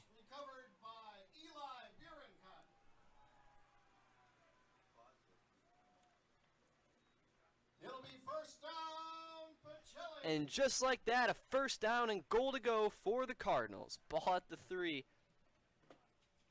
And knocking on the door, more turnovers, wasted opportunities. Back-to-back, just terrible plays by, I don't know the way to sugarcoat it, by Brookfield. Miscommunication and hand off to Eckendorf, who chugs it in for the Pacelli touchdown.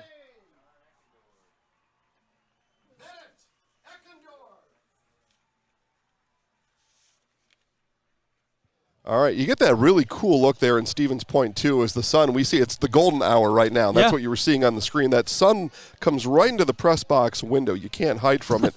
It only lasts for about 15 minutes, but that's the golden hue. And now I can see on the – we were a couple minutes behind. I can see that golden hue is now gone. It lasts just for a few minutes. But Pacelli retakes the lead, 20-14. Yep, 2-point conversion's good. So Pacelli with a 6-point lead.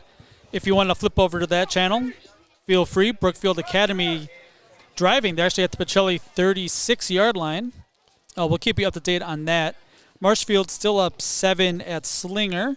Medford up 20 on Amherst. That's into the second quarter. 21-6. Wapaka on top of the Foxes over in Appleton. Good bounce-back game for the Comets so far.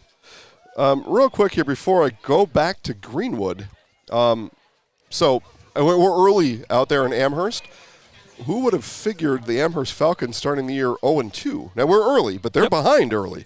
They're behind by a bunch. And they were real good last year. Yeah, I don't think anybody would have them figured at 0-2. They got a tough hill to climb right now just to get to 1-1 on the season.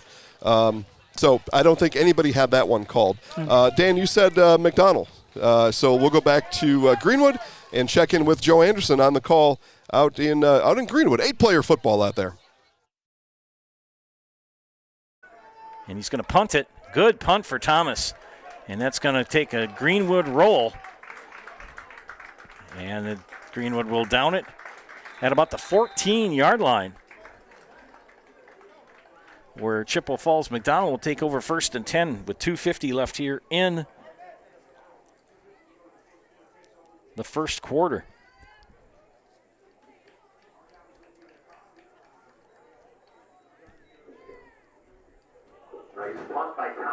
That break in the action, ladies and gentlemen, was not a called timeout by one of the teams. It was a water break. Humidity is still pretty prominent. Temperature-wise, we're good. But huffing and puffing with all that equipment on and humidity, it's not good. 1st and 10 now for the Macs. Smiskey will pitch it. And there goes Eckes on the left side, and Eckes could break it. Did he step out? No. There goes Eckes. 20, 10, 5, touchdown. No flags. Big plays on the red zone, Danny. Big plays on the red zone here tonight. On the red zone channel, that was in the opposite red zone. Yeah.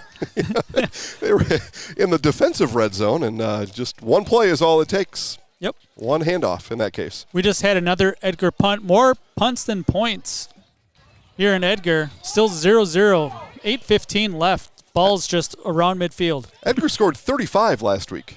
Much to your chagrin, but they scored 35 last week to the Wildcats. Yeah, Lakeland football not so good. Well, they did score though. Right at the end. I'm certain, knowing the Edgar coaching staff the way I do, that they were not happy with that. No, if I recall correctly with what I saw, it looks like we had a score update in Stevens Point. Edgar called a timeout with 40 seconds or something like that. That's the here. We're going to talk about this because we want to leave with a 0 on that side. I saw it happen last night in Neilsville as well. It didn't work out for Neilsville either. They let up a point to Loyal at the end. So that's exactly right, Dan. That's what happens every now and then. Yep. We're going to try to bring you every score that we can here on Zaleski Sports. 8 games going simultaneously. We're 100% so far, so I like where we're headed. We are falling behind. There was another score in Slinger as well. Well, let's zip it up. Here we go to Pacelli. Matt Dickinson on the call. The 26, just moving downfield with ease on this drive.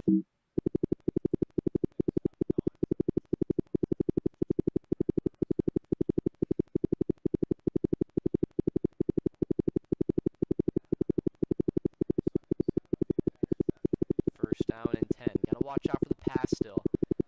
They're gonna go back. I'm thinking right here. No, they keep it again. Hey, if it ain't broke, don't fix it. And they're gonna get now. We'll see a flag.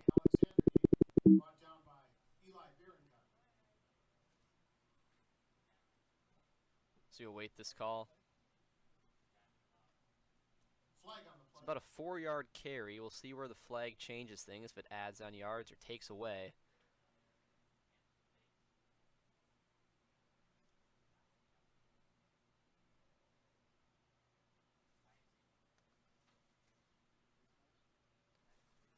It is going to be against Brookfield. No, they're face mask. Their hands to the face. They're going to move that back, so a nice carry is going to be negated by the penalty. That's a big penalty too. Face mask, 15 yards. So what was going to be about 2nd and 5 is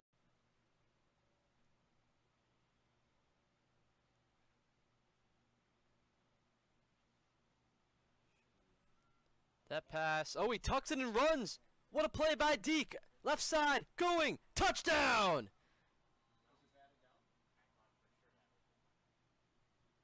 I don't know if that was a pump fake or what, but he had it, kept it, and gets the... Looked like a batted ball caught for a completion and ran into the end zone. And Brookfield now takes a 1-point lead at Pacelli. That's a barn burner. Brookfield Academy 21, Pacelli 20. A lot of scoring everywhere. We have some scoring in Greenwood. We have some scoring in Rapids. One game, one of our early games, one of our later games. Here in Edgar, it looks like we have maybe another punt coming up. No score, 7.5 left to play in the first half. Not a lot happening. Here we go, back to Slinger, Gene Delisio on the call. Front of Hora. Takes the snap, hands to Kurth, straight ahead, first down and much more to the 15-yard line, the 10, the 5, and in the end zone for the touchdown. Number 0, Avery Kurth. Kurth goes 18 yards on 4th and 2 to score.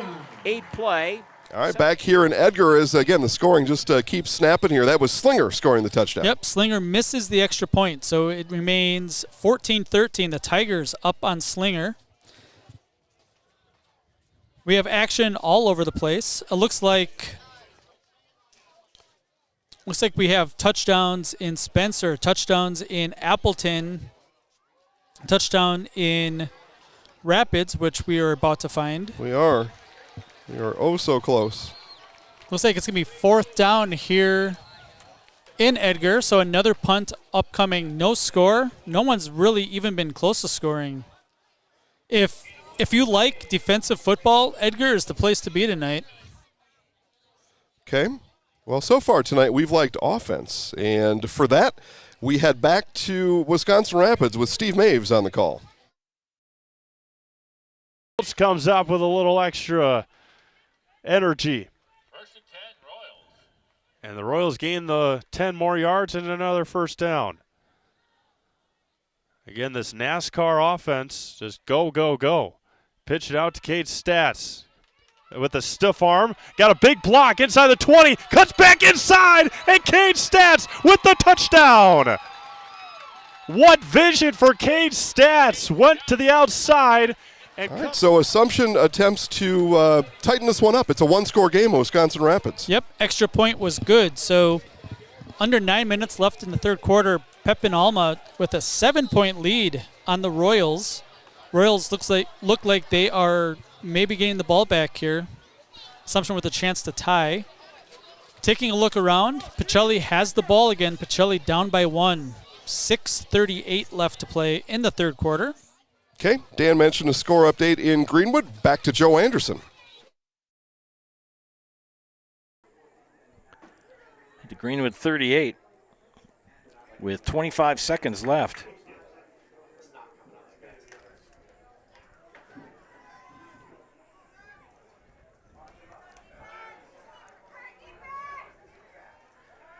Back goes Smiskey's pass right into the waiting arms for a touchdown.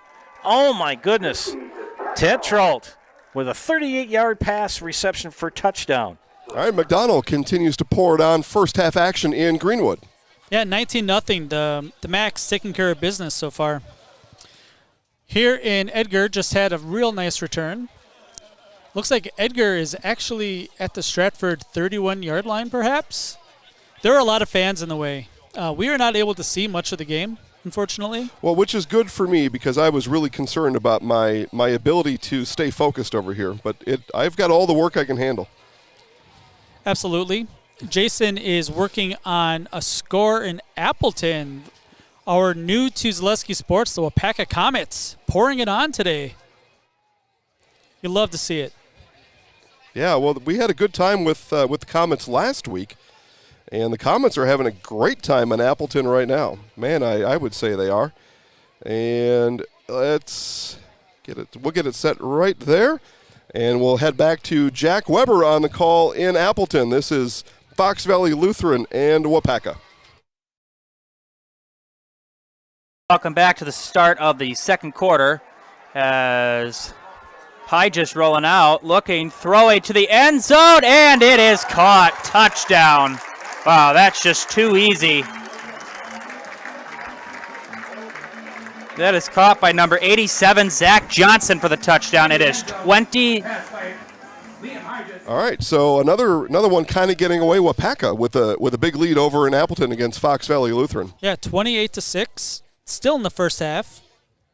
A lot of time left to play in that one. Looks like Wapaka is the better team. We have people walking in front of the cameras again. I don't know why that is. I mean, I know why I stand in front of the camera. They want to be on TV. But I've got a job to do. Yeah. We're right next to the concession stand, which is a blessing and a curse because it smells fantastic. Yeah. Well, we had a cheeseburger earlier, so we kind of got that fixed. We got that out of the way right away. Okay. It was good. So it looks like we're ready here. We're going to head to Colby to Spencer, sorry. For the first time. For the first time tonight with Dan Leonard on the call. Here's the handoff to Healy. Over the right side, first down. Healy, the ball carrier. Brought down by Stutson along with. First down on the play for the Colby Hornets. It'll be first and goal. Rucker on the tackle. First and goal inside the 3 for the Hornets.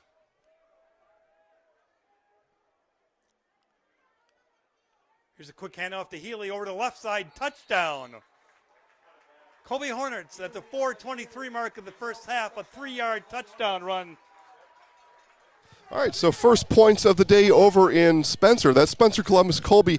They used to be in the same conference, although they're not anymore. And we do have a little bit of action out here in front of us. Yeah. So we haven't shown you a lot of this game. Edgar's in the red zone. But Edgar is in the red zone. This is the Zaleski Sports Red Zone channel.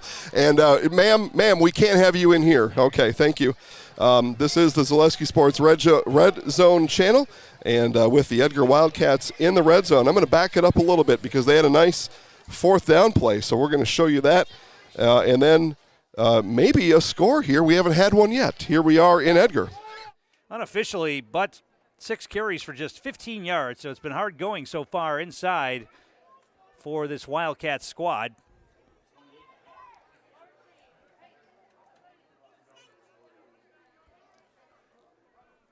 Trips backfield. They're going to give it to Butt again, and he's not going to get there. Well, he's going to be taken down at about the maybe got a yard on that. It's going to be 4th down. I would imagine 4-down territory here.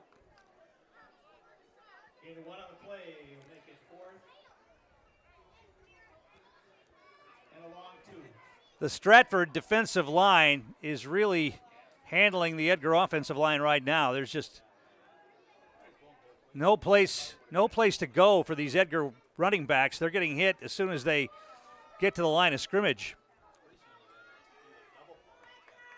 See if they can open up a hole here on 4th down and 2. Trips backfield again behind Strite. They're going to pitch it this time. Halfback option. They've got him at first down. Down near the 25, make that the 15-yard line. A little trickery. Brett Baumgartner, the tight end, caught the halfback option from Butt. And that picked up a first down with 7 yards on the pickup.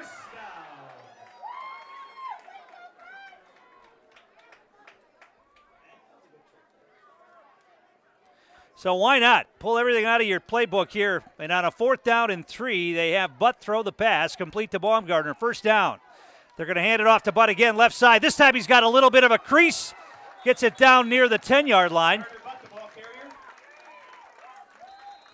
And now we've got an injured Stratford player down on the field, so we'll have an official's timeout here with 3:38 to play. And while they look at the injured player, we'll take a timeout as well. Timeout on the field. No score. Edgar driving. You're watching Edgar Stratford football on Zaleski Sports. Hi, this is Van Patrick Oates from Rapids Awards and More. People ask, what is the more part of Awards and More? Well, that means that we're more than just an award store. We engrave glass, wood, plastic, guns, Yeti cups, medals, knives, and so much more. We're located on the web at awardsandmore.us. And if you're in the Wisconsin Rapids area, visit our physical store at 1210 Pepper Avenue or check us out on Facebook. Rapids Awards and more than just awards.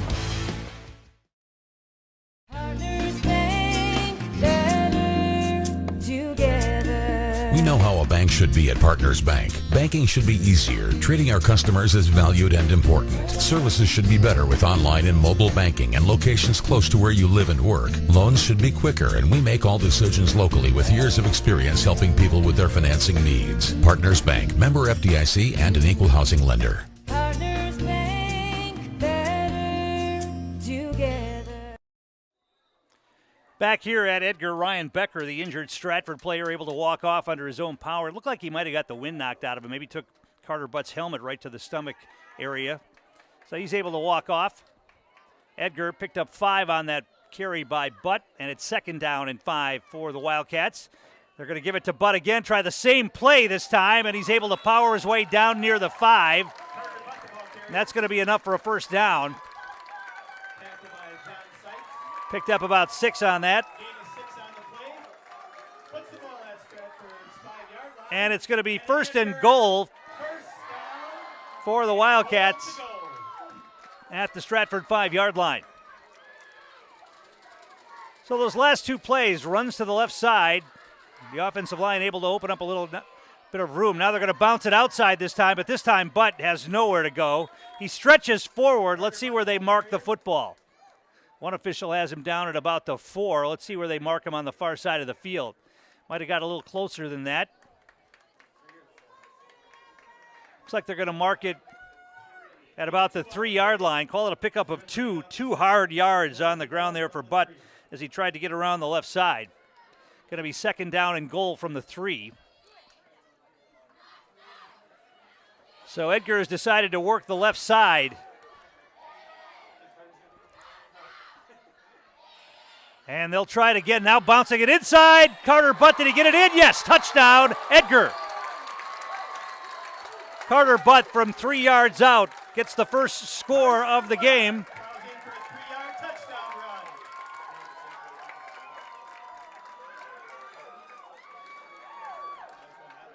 And the Wildcats will go for a 2-point conversion here.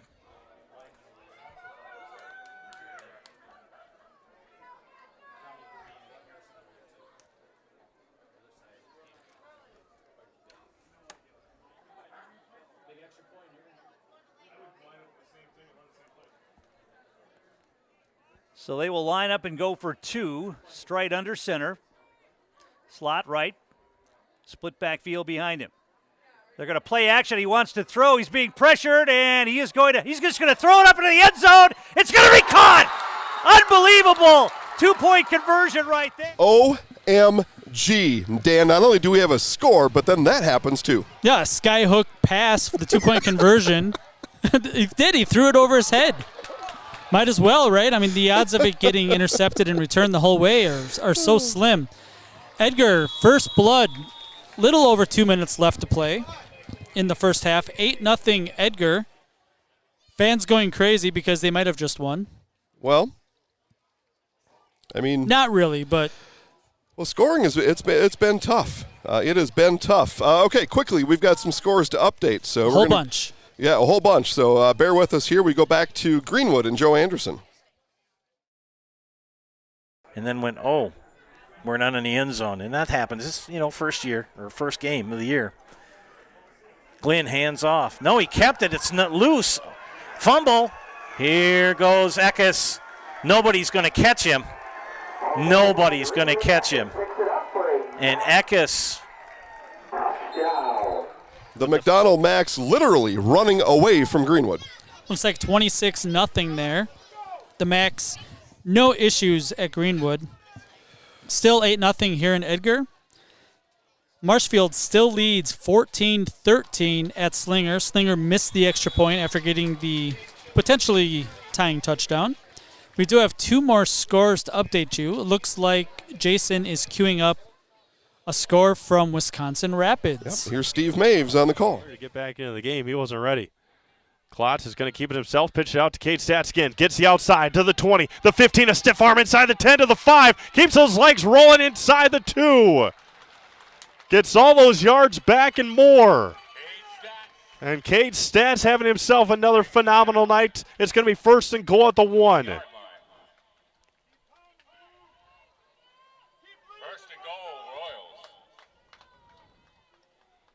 First and goal inside the 1-yard line for the Royals. Klott under center. Hands it up to Lieberg or Klott. One of the two. It looks like Jack Cabot himself. Touchdown Assumption. All right, Dan, things getting tight over in Wisconsin Rapids. Just a one-point game, a one-score game, one-point game. Derek Grossman, so we get our first compliment. Thank you, Derek. Thanks for watching the Red Zone channel. Hope this is useful or at the very least entertaining. I'm entertained. I get to watch 8 games at once. And usually when I'm at home, I don't actually watch all 8 games. I kind of flip through. But just being able to have 8 picture-in-picture basically in front of me, tech-wise, it's difficult. Jason's very busy. Yep, which is good for me. Keep me out of It trouble. is good. So just some score updates. Medford over Amherst 20-0 still. Marshfield up by a point at Slinger. The Max up 26-0. We'll get to Apaka after this, but it looks like we are going out to the Colby game. All right, here we go.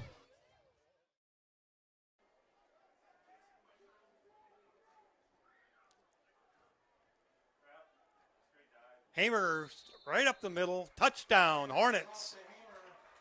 1-yard touchdown run by Ivan Hamer. All right, the old 2-incher there for Colby. They go up, 14-0? 14-0. Yeah, all right. Okay. What we got here? We are at halftime in Edgar. Yeah, fast first half. Edgar Wildcats 8, Stratford Tigers nothing. Stratford has barely been in Edgar territory throughout the first half. Kind of a typical Edgar-Stratford game. That's about what you'd expect when these two teams meet. Again, 9-6 last year. Stratford got the win. And in the pregame, we talked about how the Edgar line, offensive line, would probably be the difference, and that's what it is so far. Carter Butt having a good game. But Edgar getting it done through the air, more so this year than last year. Quarterback play probably a little bit better this year, I would say. I saw a lot of Edgar football last year. I saw a lot of mediocre quarterback play. Hopefully better this year. Everybody's hoping. Everybody's including hoping. you. So it looks like we've got more action in Appleton. Back to Jack Weber. Snap to Hygis. Hygis looking, throwing. And it is caught for a touchdown by Zach Johnson, his second of the day. And it is 34-6, Fox Valley Lutheran.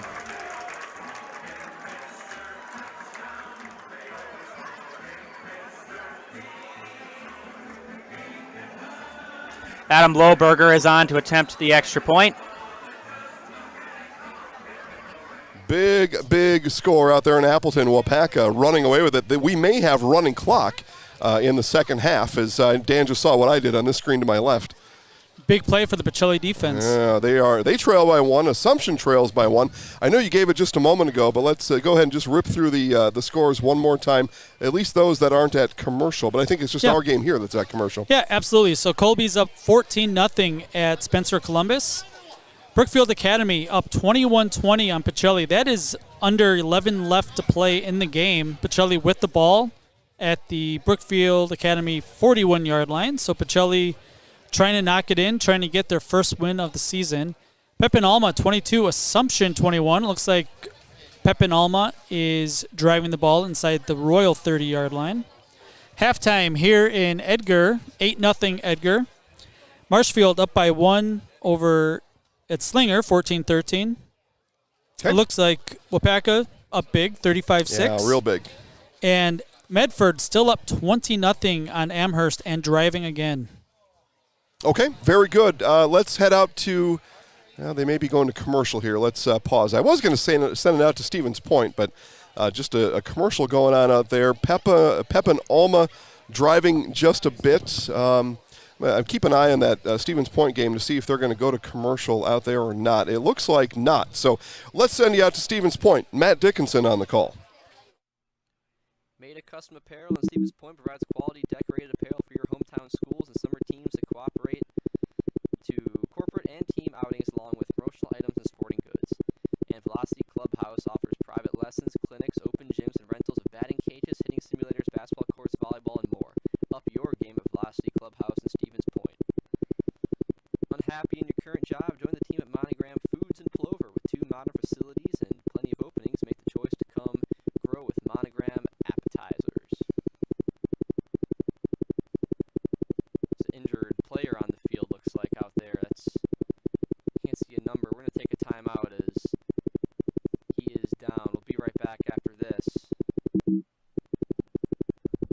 Nasonville Dairy, family owned and operated, bringing you fresh cheese curds made daily, along with many other varieties of Wisconsin-made cheeses and treats.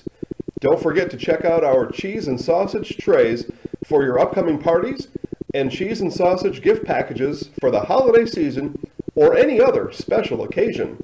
Nasonville Dairy, located just southwest of Marshfield on US Highway 10, NasonvilleDairy.com. Grassland Dairy Products is your match for an exciting new career today. Go to grassland.com to see the opportunities waiting for you. Browse through careers like CDL truck driver, shipping and receiving. All right, so I said it looks like no commercial, and of course commercial there. It's halftime here in Edgar. Edgar 8, Stratford nothing. Yeah, we had another score. I'm sure that's what you were. Well, we're gonna go. We got live red zone right now, so we're gonna head over to Wisconsin Rapids where we've got Steve Maves on the call. Pep and Alma maybe looking to do a little something. They are in the red zone. They are in the red zone. So let's turn it over to Steve Maves on the call.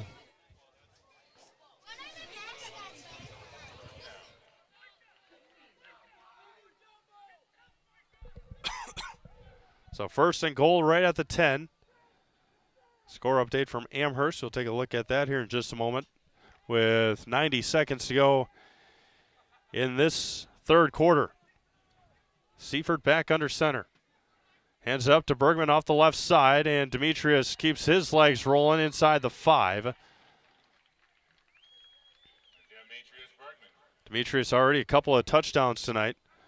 Score update from Amherst. Medford leads 20-0, and they are driving again with 30 seconds to go in the first half.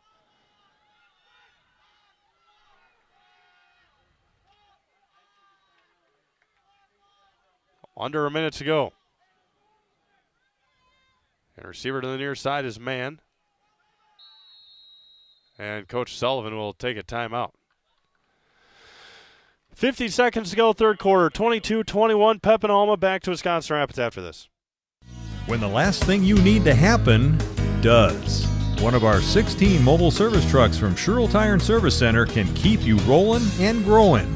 Sherrill Tire and Service Center, your locally owned farm tire specialist. Sherrill Tire and Service, keep growing and rolling with us. Find your location at SherrillTire.com.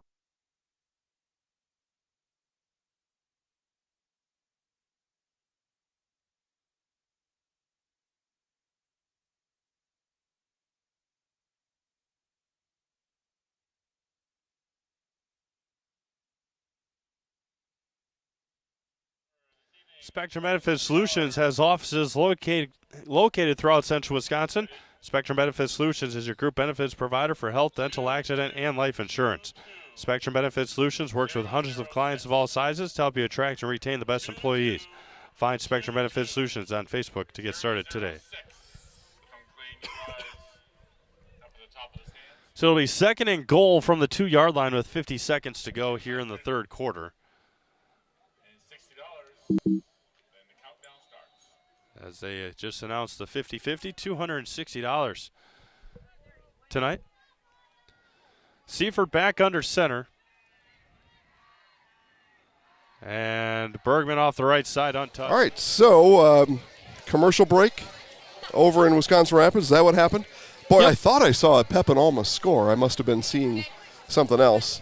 Or looks like they're coming back on the field now. We are trying to get the lighting a little bit brighter for everyone. All right, here we go. Back to Wisconsin Rapids. I think I see now what I thought I saw before. Back to Steve Maves. Spectrum Benefit Solutions works with hundreds of clients of all sizes to help you attract and retain the best employees. Find Spectrum Benefit Solutions on Facebook to get started today. So it'll be 2nd and goal from the 2-yard line with 50 seconds to go here in the third quarter. As they just announced the 50-50, $260 tonight. Seifert back under center.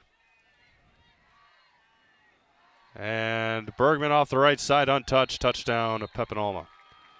Bergman for the 3rd time tonight. His 7th touchdown of the season in just 7 quarters. All right, we come back to Edgar here as we get all kinds of things ironed out here across the network. And we had a scoring update in Colby, so Dan can give you a quick update while I get that one sorted out.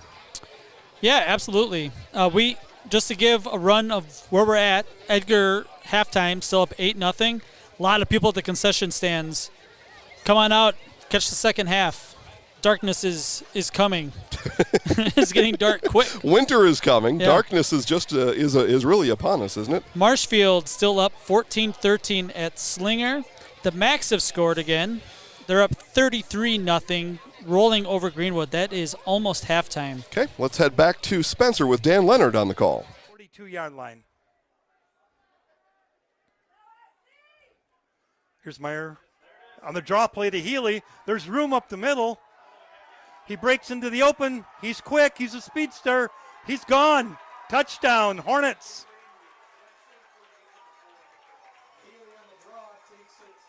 42-yard touchdown run.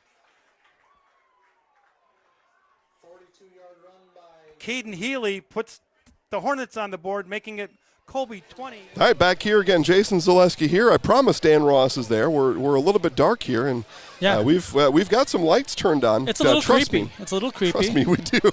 Yeah, I think it looks better for the folks at home, and I might be able to make some other changes here to get us in a little bit better light, which is maybe it's for the better for us, though. We're in a little bit of darkness here as well. I don't know if they really want to see us. Yeah, that's a good point. Yeah. Dan, you told me that there could be an update over in Amherst. Over in Amherst, Medford, just to catch everybody up, because it's been a while since we've actually tuned in.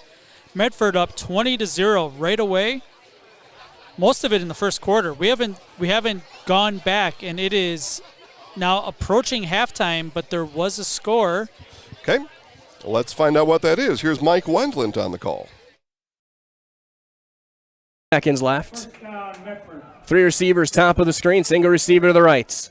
Baumgartner in the shotgun, looking to throw. Quick slant. Sliding catch made at the 8-yard line on a gain of 5.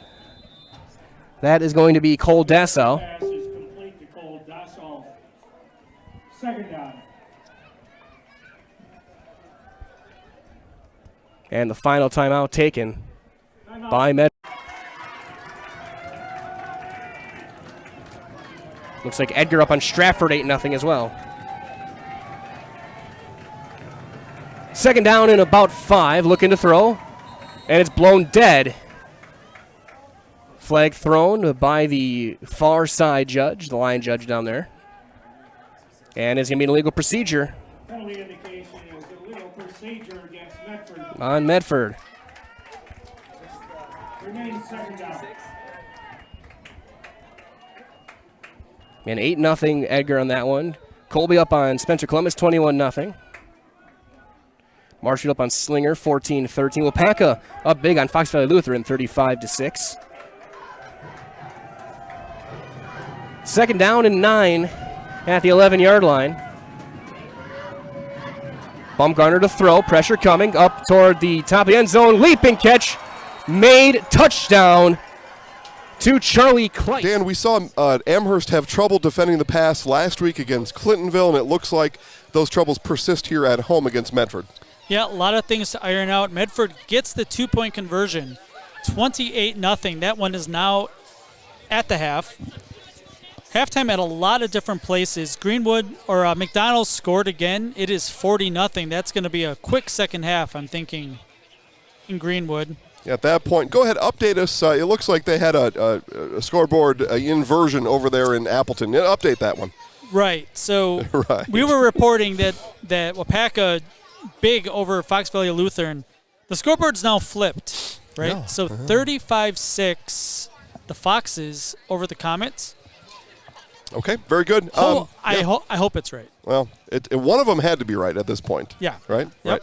And a little bit of credit to those guys. The school IT administrator had us locked out for a while, so we got up late. There were it looked like already 3 touchdowns by the time that they got that game live. So they're getting it all straightened out. We're going to send you out to Pacelli. Just 7 or so minutes left in that game. Matt Dickinson on the call as Brookfield nearly in the red zone. Said it before, I'll say it again. They don't give him a lot of carries. When they do, you're not expecting, and he's able to gash up the middle for a big gain. 12-yard carry from Andrew Lee. He's got 5 for 33, a 1st and 10. Now you're up by 1, Brookfield is. Ball to 38. 7 minutes to go. Just want to run down this clock, and if you score a touchdown, there's a lot of interesting scenarios you can go through. We'll talk about that in a bit. Crawford motion again. Deke keeps, got a nice lane, still going. Finally brought down by Westrick and Mayak. A gain of 8.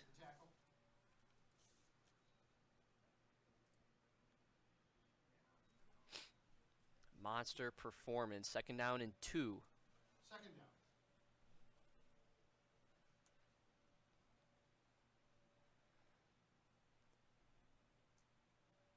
There's really just no answers for Deke, no answers for Lee, as we said before. You don't expect him to get it, and he gets it on that one. Crawford as well, almost 200 all-purpose yards. They just can't tackle him either. It's really demoralizing. You know it's going to happen, and you can't stop it. It wasn't happening before, but it's happened now. And this defense, which has been playing so great the second half, is now finding a lot of questions. Not really sure if they can get answers for that. They're going to have to find them quick. This carry to Lee.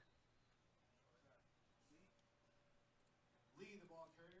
Looks like Lee has just enough for a first. He does, a 3-yard carry. 6 carries for 36 for Andrew Lee. So now we'll talk about that touchdown situation. You get a touchdown here, you got 6 points. Puts you up 27-20. I'm going for 2 if I score a touchdown here, because I get my 9 points, then I get 29. They can't come back. And then if you don't get it, you're still up by 7. And they have to go down and then get that extra point. So you get a touchdown here if you're Brookfield. 2-point conversion. That's what your deal is. That's what you're going for. 1st down and 10. Ball at the 28. Deke in the shotgun, keeps it, still going, a gain of 5. Deke, the ball carrier, brought down by Bierenkott and Eckendorf. 12 carries in this half for 102 yards. 5 minutes to play. Clock still winding down. Ball on the 23.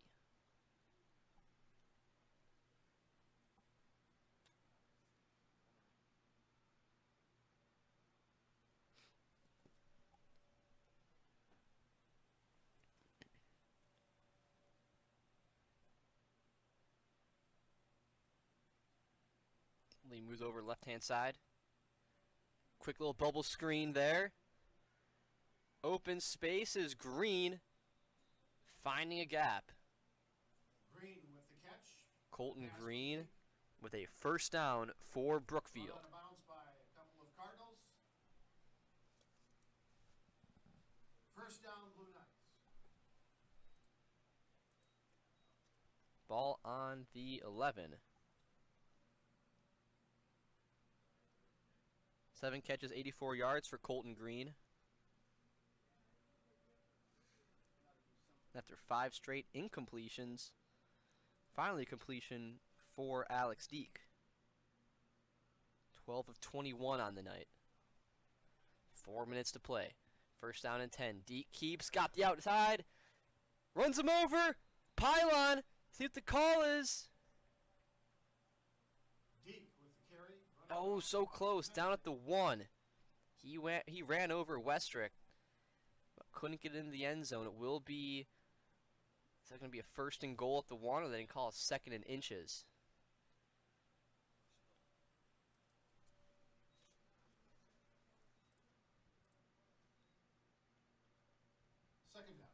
2nd and inches. 4 minutes to go.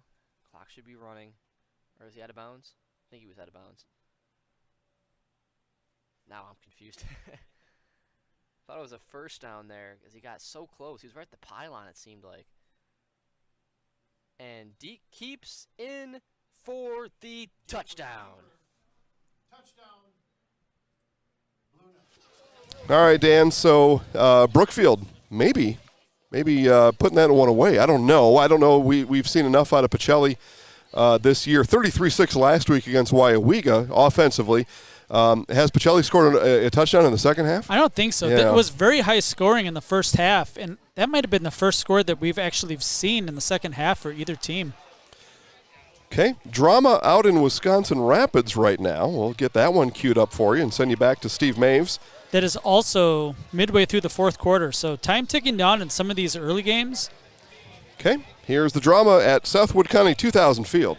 Appleton, Fox Valley Lutheran 41, Wapaka 6. That game's not even to halftime yet. And the ball is on the ground again. Man, oh man, oh man. Back-to-back plays where Assumption has fumbled the football. And it's going to be 3rd down and 11, just like that. Phil Hartley says Klott with the keeper, but Klott fumbled the football, so he's had to keep it. 3rd down and 11. Pitches out to Manny Schultz, breaks one tackle, gets a nice block from Cade Stats, 20-yard line and more.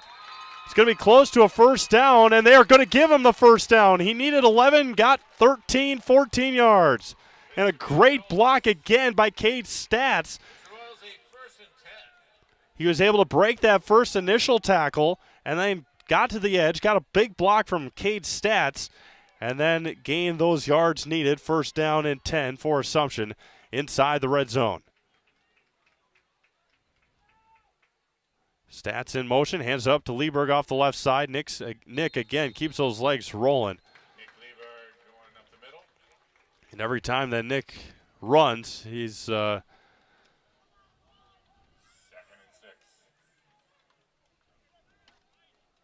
time Nick runs, he is more and more in pain, it looks like. I formation for Cade Stats, or off I, split I. Up the middle for Lieberg, falls inside the 10-yard line, stands him up, pulls him back. It's going to be 3rd down and 2 yards to go. Picks up 4 in the play, brings up 3rd down.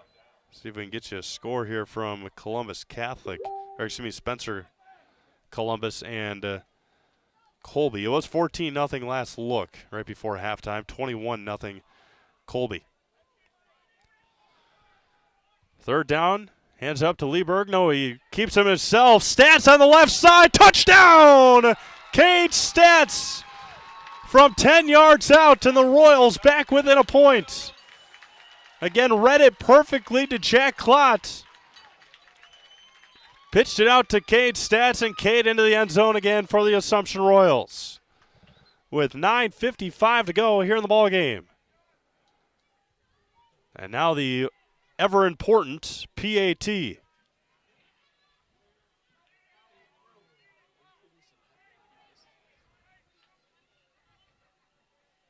Snap good, hold good. PAT is low. Man, oh man, what in the world?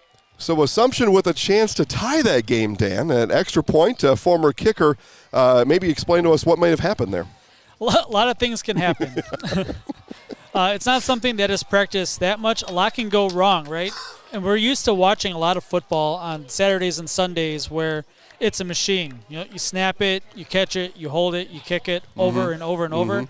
High school, not nearly as automatic, and hopefully that doesn't come back to haunt the Assumption Royals because they are down 1 under 10 minutes left to play in the game. Yeah, so they're going to need a defensive stop, and again, what had been an offensive game, much like Pacelli Brookfield in the first half, both of those games offensively have slowed down, or maybe the defenses have just got more in tune to the game. Not sure. Yeah, probably a little bit of both. Okay. In the Pacelli game, Pacelli turned the ball over, so Brookfield Academy has the ball again, salting away the clock. The Cardinals are in trouble. The Cardinals are in trouble. They needed to, at least make a flipped field position. They didn't. They needed to do something there. So, yeah, Pacelli on the ropes right now with 3:30 left. Again, all these games we're talking about so far, every single one of them are live at ZaleskiSports.com. We haven't gone outside the network yet because we've just had that much to show you. Yeah, absolutely. And that's great. The only other game, besides for the two early ones that are going, we have kicked off Stratford-Edgar again. Stratford gets the ball first, but Edgar has pushed him back. Third and very long for Stratford. Okay, so what we'll do here is we have somewhat maybe intentionally, somewhat because of the score on the scoreboard, we haven't shown you a lot of Edgar Stratford, but with some other games at halftime, Pacelli's at commercial. That one is nearing the end, but with that being our situation here, let's show you a little bit of Edgar Stratford. Down in 14 now for the Tigers.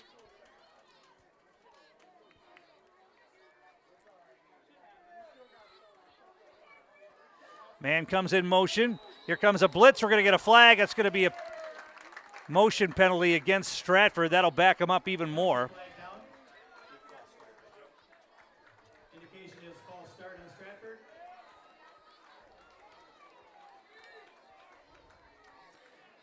So it'll bring up third and even longer. Third and 19 now for the Tigers. It's really hard to recover from penalties in high school football, especially if you're going up against a good defense. It's really tough. It's hard enough to get 10 yards in 3 downs, but when you have to go 19, pretty tough. Weisenberger drops back in coverage now. Stencil wants to throw. He's got time. He's going to throw long. He's got a man. It's caught. First down in Edgar territory. Beautiful pass from Schiller that time. And he got it to Ashton Wrench. Brought down by Keegan Straight.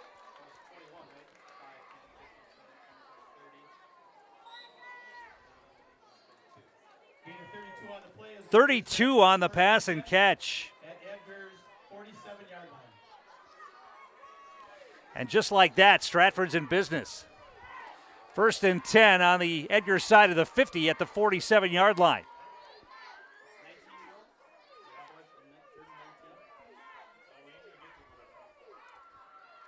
Inside handoff, Kilty, he's got running room, breaks it into the secondary, down inside the 40 to the 35. That's going to be enough for a first down again. Gain of 13 on the play. Gives Stratford. And all of a sudden, Stratford is moving the football. 34-yard line. First and 10 inside the Edgar 35 at the 34-yard line. We're going to get a whistle, and Edgar's going to take a timeout here. They want to talk this over. Timeout, Wildcats. We'll take one as well. All right, timeout on the field in Edgar, and Stratford moving the ball there, a pass, Dan. We haven't seen the ball go airborne a lot in this game. That's right. Stratford is driving. We have actually we left because of a timeout. Yeah. 7:47 left in the third quarter. Stratford down 8 here at Edgar. We do have a scoring play in that Assumption Pepin game that is coming down late in the fourth quarter. Okay. And it looks like we got it just about queued up right now. So for that, in what has been a pretty good game over there in Wisconsin Rapids, we'll send it back to Steve Maves. Up to the 21-yard line. 2nd and 7 coming up on the far hash mark. Again, don't forget, stick around Heartland Farms post-game show. We'll have an opportunity to talk to head coach Jeff Sullivan. And if Assumption comes back and wins this football game, we'll have a player of the game as well. Talked to Kate Stats last week after his performance of 2 touchdowns, 3 rushes, 45 yards. And Olsen on the far side, cuts back inside, and going to come all the way back, stretch it out to Zleberg, green grass in front of him, and he runs out of bounds. Near the 14-yard line. That's going to be a first, close to a first down. That's going to be an official timeout. The white hat goes and looks at it. Again, they had Olsen bobbled up on the far side, ran all the way across the field, and picked up a first down. First down, the Eagles. At the Assumption 14-yard line. Again, Assumption has been unable to stop Pep and Alma the last handful of drives. Seifert under center. Twin backs behind him. 7 minutes to go, fourth quarter. Reddit and off the left side. Bergman bounces off defenders, touchdown. Another 4-touchdown performance for Demetrius Bergman. Just bounced. So perhaps the Eagles there, Dan, with 6.5 left or so. Perhaps the Eagles going to go away from Wisconsin Rapids with a win. Yeah, Pep and Alma missed the extra point, so both teams missing extra points. It's a 7-point game. Assumption is going to get the ball back. A lot of time, 6.5 minutes, it looks like. Yep. A couple other games coming out of halftime. Colby with the ball. They're still up 21-0. Marshfield up 1 at Slinger. They are not quite ready. They are doing stretches on the field. Okay. These halftimes seem really long. I'm gonna do some research. There's a good chance that Travis Wilson will watch this back tomorrow or Sunday. And Hi, Travis. Yeah, and let us know. I think there's a rule update we missed about halftime clock. But with that being said, we'll turn it back to action right in front of us with Tom King on the call.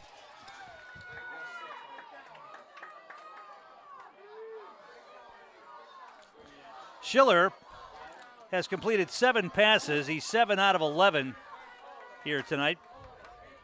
4th down and 1 right here. You got to believe Kilty's getting the football, you would think.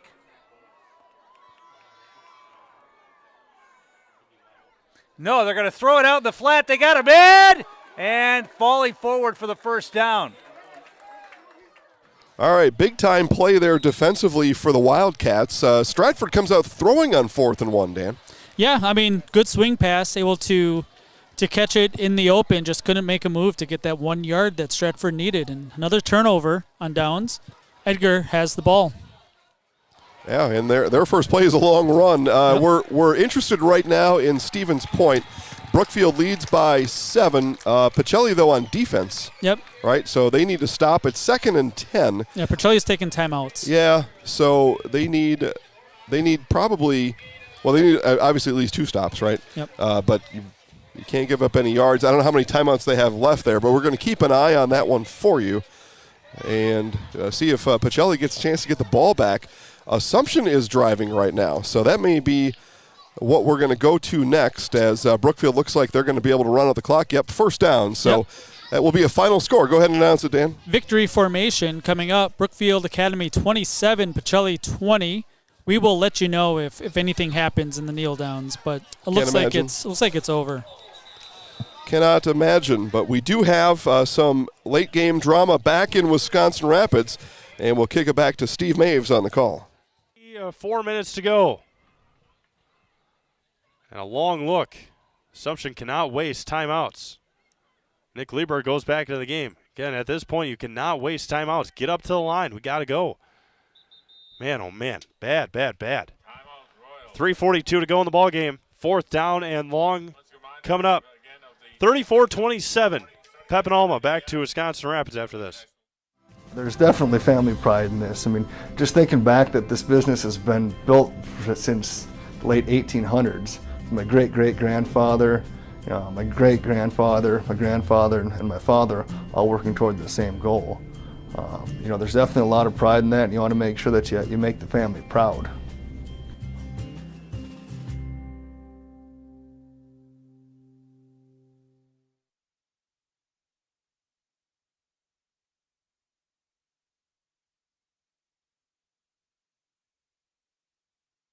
Welcome back to Wisconsin Rapids. Assumption facing a 4th and 7. Now they'll only have 1 timeout remaining. With 3:42 to go in the ball game, again they've given a valiant effort here in the second half, but they have not been able to stop Demetrius Bergman, who has 4 touchdowns tonight. He had 4 last week against Elmwood Plum City. And the biggest play of the game coming right now. 4th and 7. Ball at the 10-yard line. Assumption looking to at least get 7. Klott under center. In motion goes Stats. Hands it off to Cade off the left side. Gets tripped up, and he will go nowhere. Great penetration by Pep and Alma. And now Assumption's going to need to stop with 3:38 to go. Dan, we see a lot of things, and I'm not a coach on a football field, and I don't know what a team is capable of. I don't even have one. But 4th and 7, run off a left guard. That's a tough one right there. Tough one. Yeah. With the game on the line.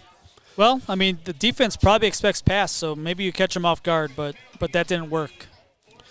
The game's not over. No. 3.5 minutes left. Assumption has Could be some thought into that. Could be some thought into that, sure. But Alma Pepin probably needs 2 first downs, and that's going to be about it. So the Royal defense needs to come on this possession.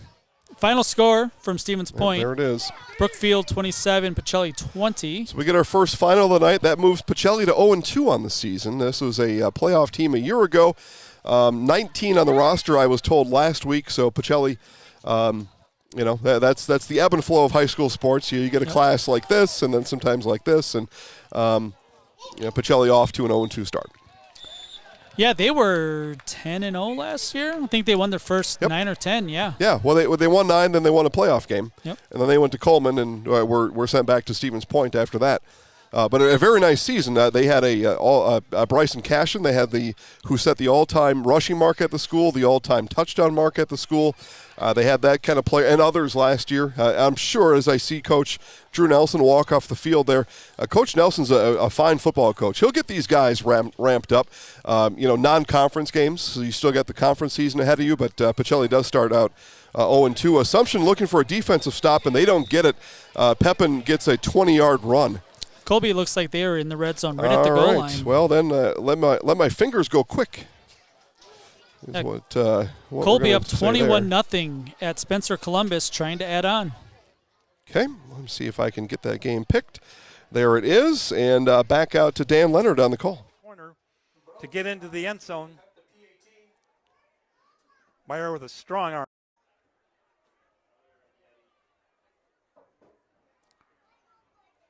Here's the handoff to Hamer. Short gain on the play. Down to the 6-yard line. Tackled by Rucker on the play for the Rockets. 3rd and 4, ball at the 6. 7:50 remaining here in the third quarter at Ted Fritsch Field at Spencer High School. 3rd and 3 for about the 5-yard line. Non-conference action for both these teams.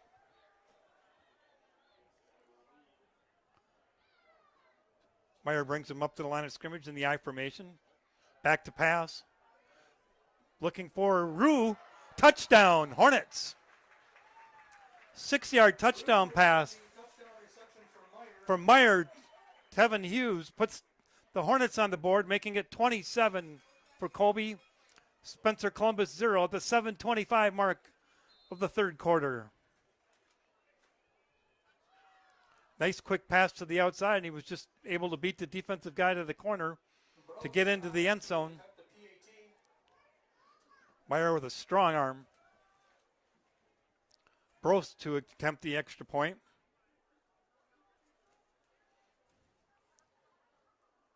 Snaps, holds down. The kick is good. All right, so Colby with the extra point. They go up big at home against Spencer Columbus.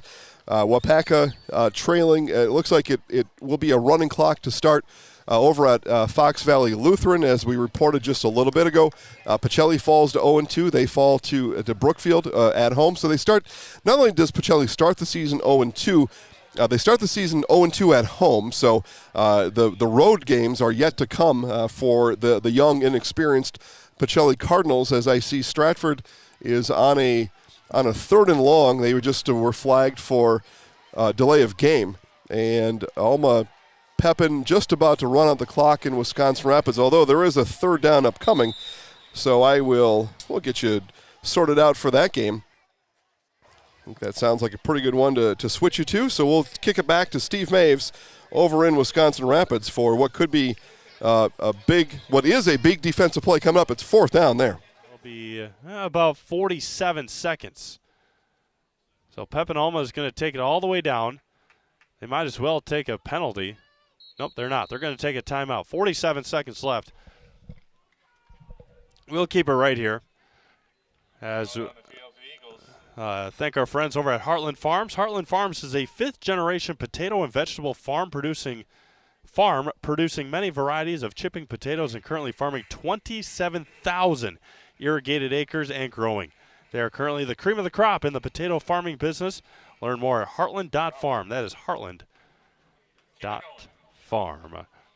Again, Pep and Alma, I'm assuming they'll try and punt it away and not allow Assumption to get good field position. Ryan Shaw will be back to receive, and we'll see if Coach Sullivan wants to bring the house and get as much pressure on, I believe it's Drew Seifert. They did have a blocked punt last week at Nacita. 47 seconds to go. Freddie Mercury trying to pump up the crowd here in Wisconsin Rapids.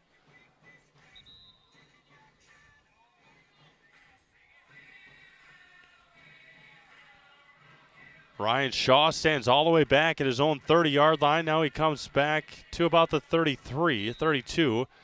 Drew Seifert back to punt. See what kind of pressure Assumption can get on him. Kate Stats had the block last week. Moyer off the right end. Stats right up the middle. The pressure is on, and it is, oh my goodness. Stats was a half of fingertip shy of another block. And Demetrius Bergman downs it at the 40-yard line. 40 seconds left in the ballgame. Assumption, no timeouts. Down by 7. The big question is, obviously you got to score first, but you're at home. Do you go for 2 and try and win the ball game? Especially that Mason Kubis has struggled kicking PATs the last couple times. 39 seconds to go. Clot under center. Schultz in motion. Going to be rolling out to his right. Look to pass. Finds Kate Stats. Can't stay in bounds, and he's going to stay in bounds. Nope. They stopped the clock. The official put his hands up to stop the clock. That was a bad job by the sideline official. 30 seconds to go. And Pep and Alma is going to take a timeout. The sideline official right here waved his hands to stop the clock, and then he looked at our white hat and said, roll it. So 24 seconds to go. Assumption needs 52 yards. 34-27 Pep and Alma. This has been a phenomenal football game all around. A couple of missed opportunities for the Royals. With the PATs and a turnover, the biggest one of the game, I believe, was Mason Kubis' fumble when Nick Lieber came out of the football game with his injury. Because of that, they tried to pitch it to Mason Kubis. He lost control of it. Pep and Alma fell on top of it, and 5 or 6 plays later, they scored a touchdown. 24 seconds remaining. Pep and Alma will have 1 timeout left. But the biggest thing right now for Assumption, you got to get first downs for that clock to stop, and you got to get enough yards to make it feasible to try and win this or get the touchdown. Ryan Shaw, the receiver to the near side. Lieberg, Stats, and Schultz. Moyer, the tight end. Back to pass. Clot. And it is going to be up and incomplete. There were five Pep and Alma Eagles up there trying to go after it with Joey Moyer. 3rd down and about 2.5 with 19 seconds left. That play took 5 seconds off the clock. Valiant effort there by Joey Moyer to go up and get that football. 3rd down and 2, 19 seconds left. In motion goes Stats, rolling out to his left. And there's going to be a false start again on the Assumption Royals. False start against the Royals. They should put the clock back to 19 seconds. It's going to be 3rd down and 7. Again, they should put 19 seconds back on the clock because the play did not count. They will not. We'll have those 2 seconds. We'll hopefully not have a big issue with those 2 seconds. 3rd and 7. Assumption needs a first down. Clock or to stop that clock. Schultz almost had another false start. Back to pass. Clot, Incomplete. Hit as he throws it. 4th down coming up.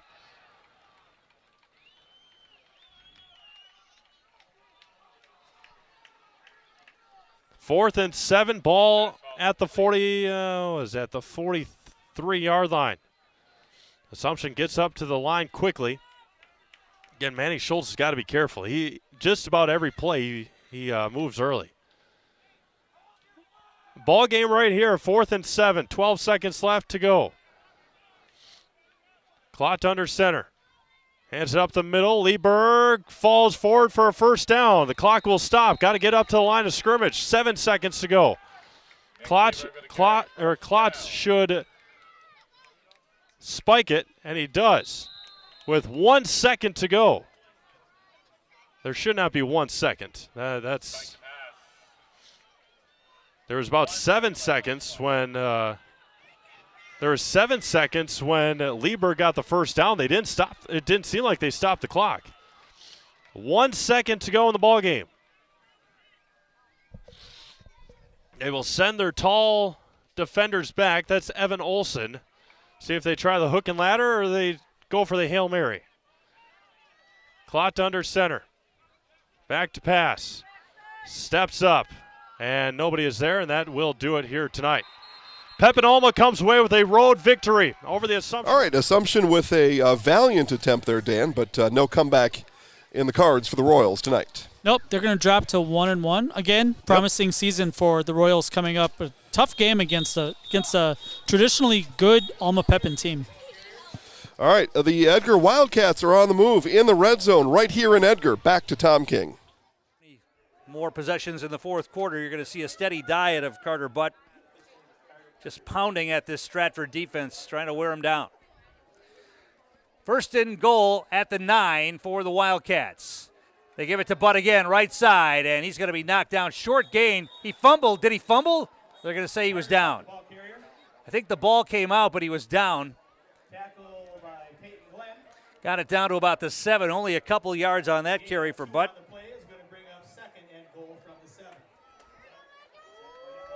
Let's see if they're lulling him to sleep here with Carter Butt. Then maybe we'll let Strite try to find somebody through the air. This was the spot on the field last week where they ended up throwing a touchdown pass to Weisenberger on a little rollout to the left. Let's see if that's what they decide to do here. If Stratford's going to sell out on the run, Weisenberger's in the backfield. It's a trips backfield. All right, timeout on the field in Edgar. We'll bring it back there quickly as Dan gives us another update of some sort. Yeah, so doing some scoreboard watching. Marshfield 14, Slinger 13, just trading field position. We have that up on the screen right in front of us, actually. Yeah, that's a nice spot for it. Yep.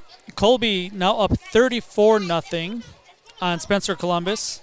We have a couple of games that the JVs are now getting involved in, right? So we have McDonald up 42. Greenwood has scored. It's 42-6. Okay. Let's head back out to Amherst real quick with Mike Wendland on the call.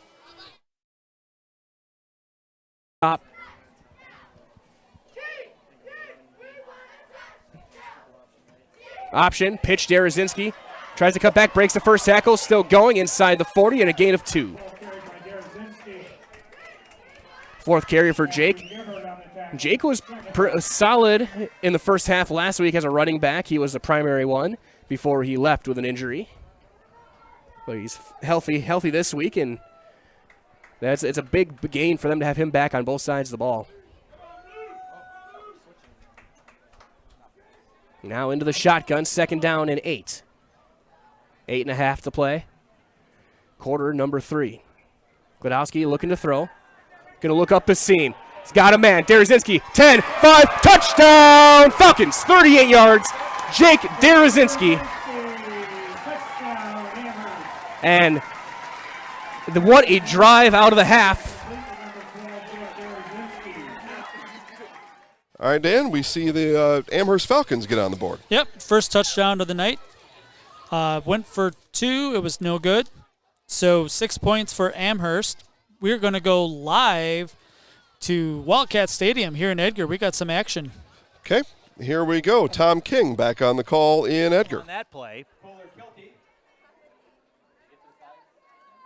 They're going to mark it right at the 5-yard line, so a pickup of 2 on the play. So they're trying to grind it out here with Carter Butt, but now it's 3rd and goal from the 5. We've already seen Carter Butt throw a halfback option pass tonight that picked up a big first down. Let's see if they pull something out of the hat here after running Butt on the ground here for, 5 straight plays. Full house backfield. Butt tries the right side. He's not going to get there. Gets it inside the 5, down near the 3. They're going to mark him at maybe the 3. Maybe the 4, so call it only 1 on the carry. And 2 on the play is going to bring up 4th and goal from the 3. 4th down and goal. And boy, would this be a huge stop for Stratford if they can keep him out of the end zone right here. They're going to pass on the chip shot field goal that would give them a 2-score lead, and they're going to go for it here. What a huge play for both teams. They're going to pitch it, and they're going to have Butt throw it to the end zone. Touchdown, Carter Butt. On the halfback option for the second time tonight, Brett Baumgartner, the tight end, catches it. There was no way Butt was going to get around the end, and I don't think he was even going to try. That was a designed halfback option for Butt. He picked up a first down with it to Baumgartner earlier in the game. This time he gets the touchdown on a 4th and goal from the 3. Jerry Sins, Riverboat Gambler here tonight. Passing up on a chip shot field goal that would have given them a 2-score lead. He goes for it on 4th and goal from the 3 and runs a halfback option.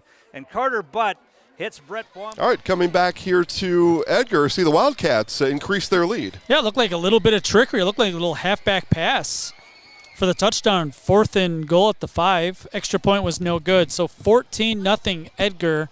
8:43 left to play in the game. Stratford has not been able to do a whole lot on offense so far. Edgar's in real good shape. It makes me feel smart for wearing the Edgar head today. Yeah, you did. People can rewind that back. I bet some will even take screenshots and send it to their friends, most likely. Yeah, I probably already have a couple on my phone, if I had to guess. All right, Marshfield was in the red zone. Now a penalty has backed them up. We're still going to send you to Slinger anyway. Here's Gene Delisio on the call. Should be 3rd down here. 3rd and long for Marshfield, just inside the Slinger 30. Fimmel in the pistol formation. Takes the snap, hands to Seidel again. Trying to get outside, nothing there. He goes back the other way. Trying to find some room around alignment. Gets cut down, though, back at the 33 as he slips, and he'll lose 3 yards on that play. Tripped up by Luke German and brought down by Joey Mechanic. So now 4th and very long for Marshfield at the Slinger 33-yard line. Tigers have to get to the 8 for a first down, so it's basically 4th and 25. Marshfield wants a timeout here. Tigers take their first timeout of the second half. We have a 4:07 remaining in the third quarter, and our score is Marshfield 14, Slinger 13. R&R Flooring in Spencer is your place for the best in innovation and lowest pricing for your flooring project. New or remodel, tile, carpet, hardwood, ceramic, cork, you name it, R&R Flooring is ready for you today. R&R Flooring supports area programs like the broadcast you're watching and also supports area suppliers so you get great quality and pricing that fits your budget. Go to R&R Flooring today to see their showroom of flooring, furniture, mattresses, and custom-built showers. R&R Flooring in Spencer. At the Granite Shop, we take great pride in what we do. We offer high-quality natural stone granite as well as a huge selection of man-made stone. With full slabs as well as a variety of partial remnants, you'll have no problem finding the stone that was meant for you. Our high-end, high-quality granite, quartz... All right, in a timeout over at Slinger, I've got, we've got a touchdown to tell you about, so I will dial that up as Dan comes back on the microphone here. But we've got a touchdown to tell you about coming up here, and then we've got a turnover. So we got all kinds of things happening, Dan. Yeah, it looked like Stratford went back to pass, and Edgar got the interception. So a turnover That might be the first turnover of the game besides for on downs. Dan, that was a spoiler. You got to say spoiler alert first. Well, I know we were going there. You know what? No, Maybe it was an interception. I was turning the channel on the TV. We're going to go now to Amherst. Mike Wendland again. They'll go 4 wide. Gladowski in the shotgun. 1st and 10. 5:07 and counting here in the third quarter. Looking to throw.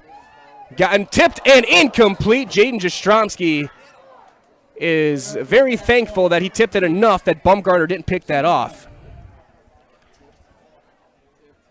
I don't know if that ball was tipped at the line or not.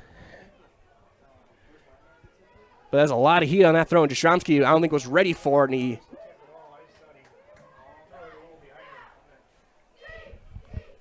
So 2nd down and 10.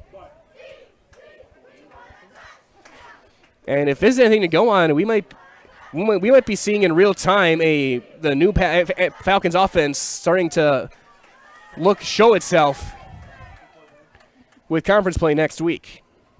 They might be a passing team after all.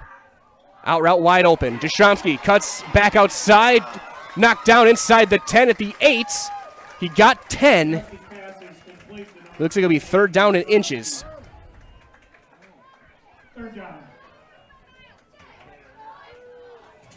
3rd down and inches inside the 10.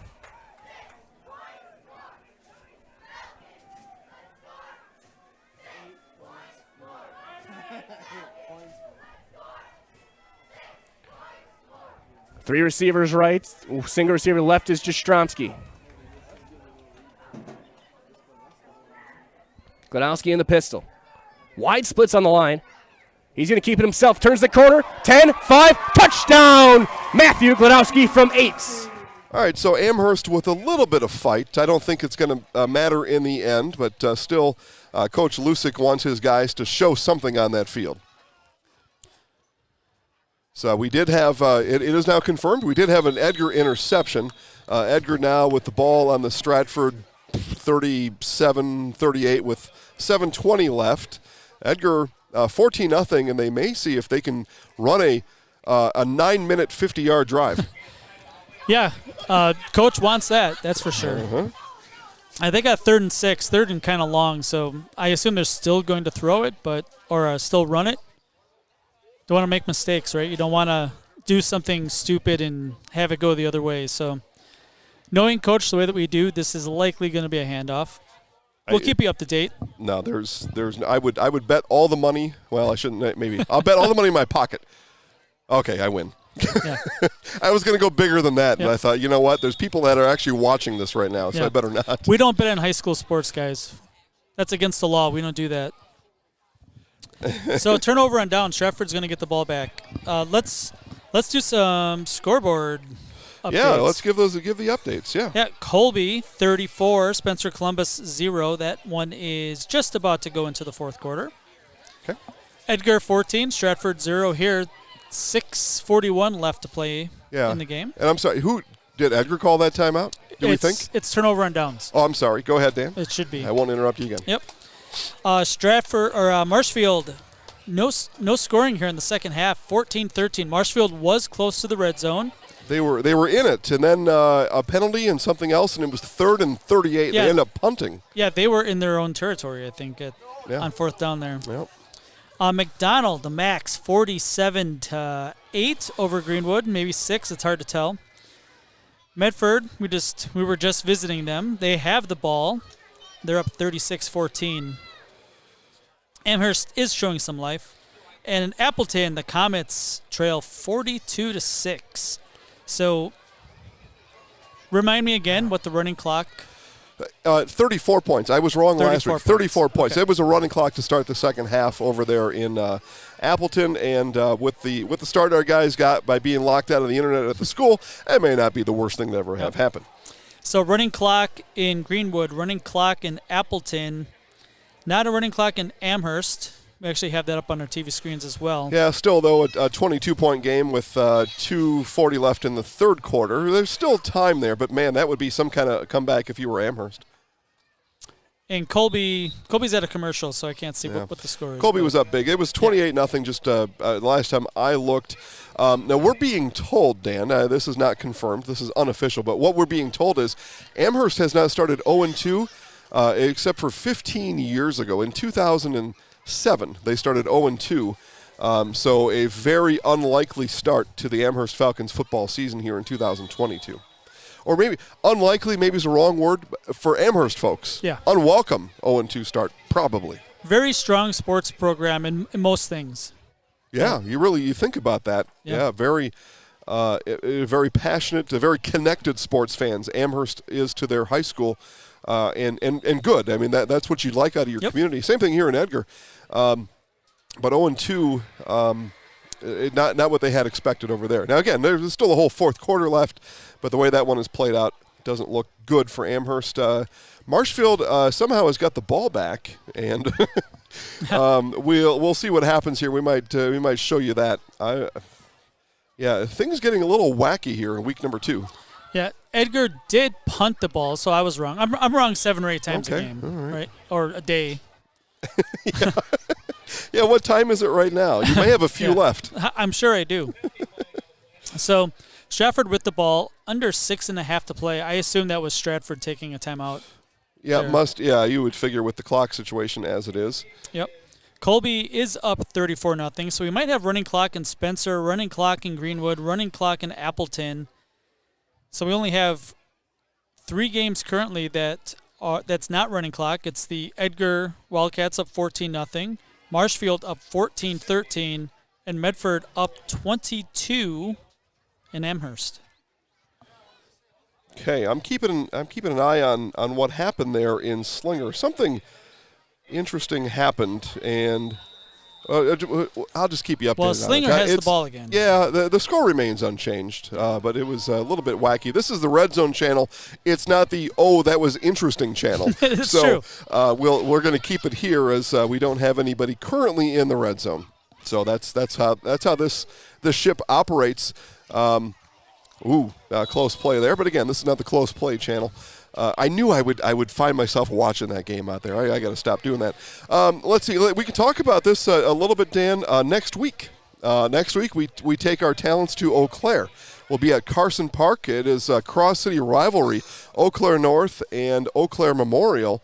We'll still keep you updated on all the Red Zone games and all the schools that we're talking about here.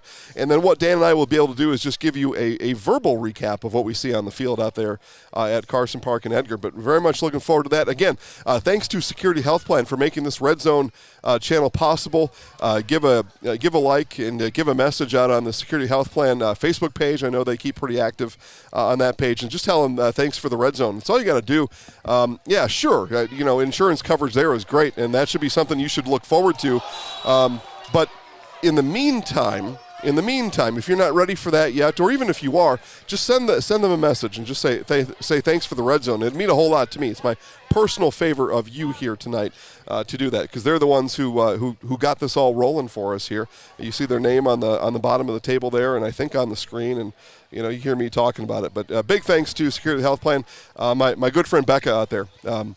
Making sure that everybody understands high school sports. And I was just talking about this a minute ago, Dan. Nobody in the Red Zone. That has now changed. Out to Slinger. Gene Delicio on the call. 75 yards, averaged more than 8 yards per carry, and runs for 15 on that play. He's now carried 4 times for 33 yards. 1st and 10 Slinger at their own 35. Slinger Owls and the Marshfield Tigers meeting in this matchup tonight here at Slinger. Glad to have you with us for Tiger football this evening here on WOSQ. 1st and 10 Slinger at their own 35. Lydell near side, Bowden far side. Hora back in the pistol, takes the snap, pitches to Kurth to the near side, gets hit, spins away again to the 45, to the 46. And finally stopped right there by Carson Mattis. Kurth gains 11 more and gives Slinger a first down at their own 46-yard line. Kurth now 20 carries, 127 yards tonight. 1st and 10 Slinger at their own 46. With 3:05 left in the third quarter, Marshfield leads 14-13. Slot to the near side. Hora back in the pistol. Grabs the snap.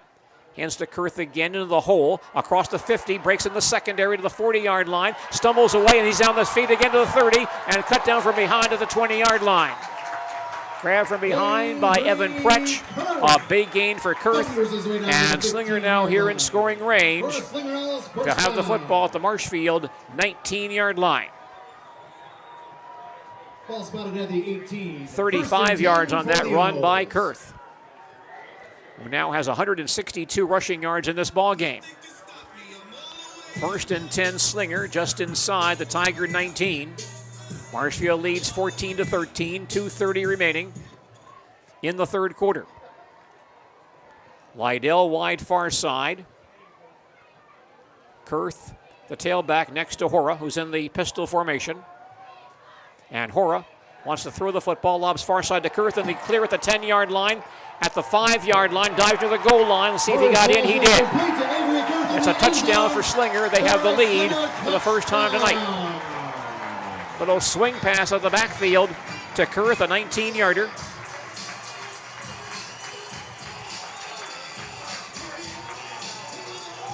It's a 4-play, 80-yard scoring drive for Slinger.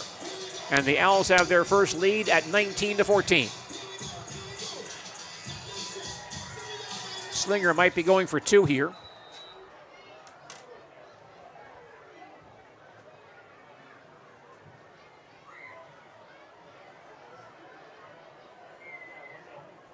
Looks like they will. Owls go for 2. Hora will run himself off tackle, and he gets near the goal line and falls forward and gets the 2-point conversion. And the 2-point conversion by Tanner Hora is... So Hora to Kurth.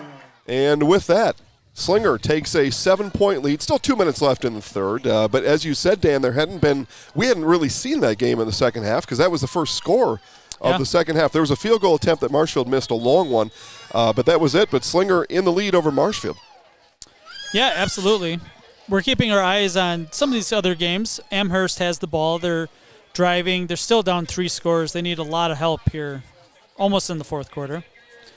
Edgar up 14-0, a little over 4 minutes left. Just working the clock, though, like a punching bag in the training room. They're just working the clock right now. Trying to check in on some other scores, and it just reminds me. Okay. I would like your thoughts on 8-man football. Oh, right? Yeah. We saw a little bit of it earlier with Greenwood, I think it was. Greenwood and McDonald. Yep. That's right. And it seems like it's growing quite a bit. Yeah. Kind of took off 4 years ago now. They have a state tournament and a champion that gets a gold ball now. Yep. And we're in north central Wisconsin, right, where a lot of the rural schools seem to be losing some enrollment. Decreasing enrollment. Yeah, absolutely it is. Yeah. What are your thoughts on that? What do you think the future of 8-man football is? I think the future is bright, and I think the future is now for 8-man football. You mentioned it. 5 years ago, Newman went to 8-man. There might have been one other in the area. I'd have to really think about Alma Center Lincoln. That maybe was in that same time, and a lot of people might be saying right now, what is that? Where is Alma Center Lincoln? So that kind of puts that in perspective. Gibraltar was an 8-man team early on in those types. It's up to that school. Do you want to have football as part of your offering? Because with open enrollment as a real thing, and families can go to any school they want. They don't need special permission. They don't need a district line. If they can transport their kid, they can take them anywhere that they want. And so do you want your school to be viable to any family in the area? And does a football program is that on your checklist? Because if it is, and I think it is for a lot of people, the school really needs to consider keeping football as one of the things that they have at their school. And with enrollments decreasing, we see Pacelli as I've talked to Coach Nelson about this. I feel comfortable saying this on air. They have 19 on their roster. That is a really good school. That is a proud school. They have done some great things in football, and and 8-man football is a legitimate sport. There are people in the NFL right now that played 8-player football, 8-man football at the high school level. They've gone on and they've received college scholarships. Rocco, I'm forgetting his first name here, but from Thorpe, he actually plays football at Regis now. Yeah. He's a D1 full-ride scholarship player at the University of Minnesota, going as a linebacker. Leighton Vander Esch, a starting linebacker for the Dallas Cowboys right now. There are others that are out there. Not only is that future now, it's a legitimate sport. And I think that was something that happened 5 years ago when people started hearing about this around here is, oh, well, that's a different thing. That's not really football. Folks, it is football, and it's fun. here. And it's fun. Yeah. It reminds me of arena football a little bit. I mean, it's the same rules, right? But a lot of those 8-man football games are 49-42. Yeah. Right? Because your skill players have so much more room to operate. Yeah, on the offense. So to get from 11 to 8, we no longer have tackles on the offensive line. So we think of guys that are shaped like me. We no longer fit on that football field. True. Right? If they're shaped like me now, not like I was back then. But speed. You get more athletic types on the field. You got more speed, and that speed equals more scoring. And aside from it being a legitimate sport, that makes it a really fun sport to watch right now. 8-player football. The games are longer. Sometimes a lot of scoring, so the clock stops. A lot of scoring, a lot of passing.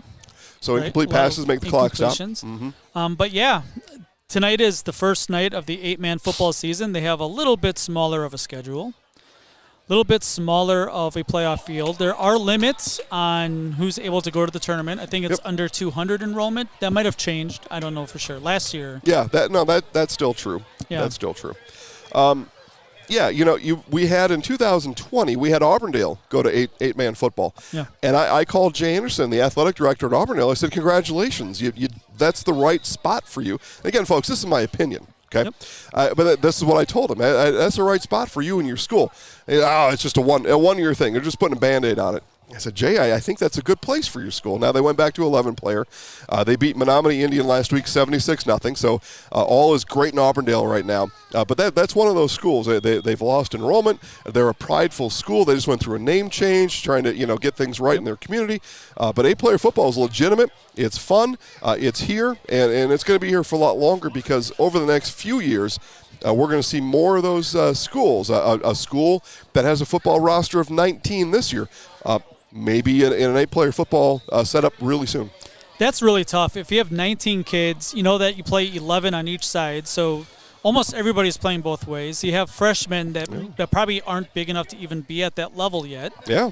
So really you might be playing 14, 15 kids, and you have a couple injuries or, heaven forbid, a team starts 0-5 or something, and the kids stop playing or whatever the case is, right? There's just less room for error when you don't have a lot of kids on the sideline. And I'm not just standing here saying it's a legitimate sport and it's here. We covered that sport. Yep. Greenwood, McDonald, Thorpe, Athens, Newman, Alma Center, Lincoln. We're there at those games. This year now, Gilman in the 8-player format. So, I'm not saying that we're this, whatever, but, Zaleski Sports shows up at your game. That's a legitimate thing. And we're at those 8-player football games too. Yeah. All right, we got a timeout on the field, so we will very soon, we're going to kick it over to Tom King, who's up in the press box up that way.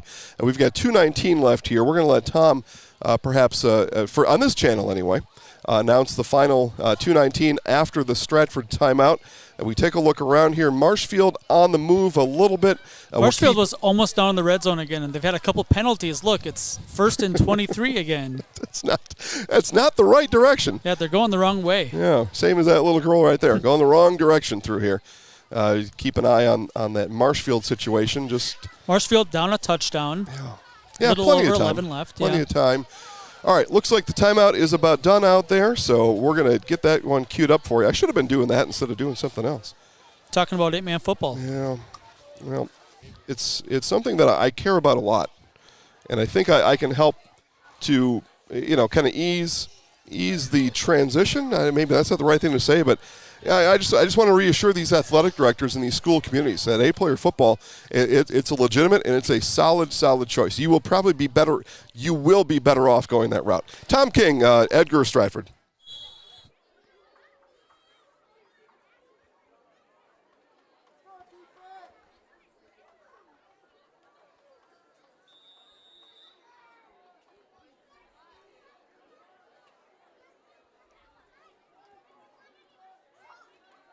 Schiller wants to throw again. He's flushed, rolls left, has time, looks, and he short hops his intended receiver. Good coverage there again. It's going to bring up a 4th down and 1. So instead of running for the first down and using their final timeout, they tried to pass. Now it's 4th down and 1. Defended by Avery Normington. That's going to bring up 4th and 1.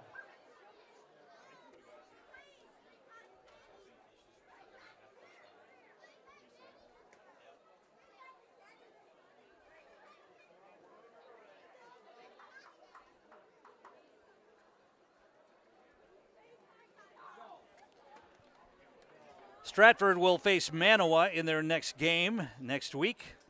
Edgar will be here taking on Stevens Point Pacelli. Crossover game.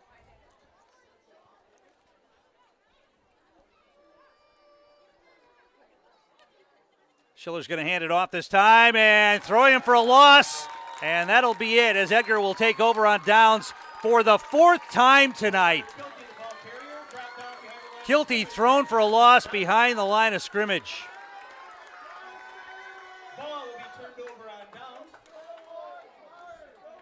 And Edgar will take over on their own, on the Stratford 11-yard line. With 1:59 to play, leading 14-0.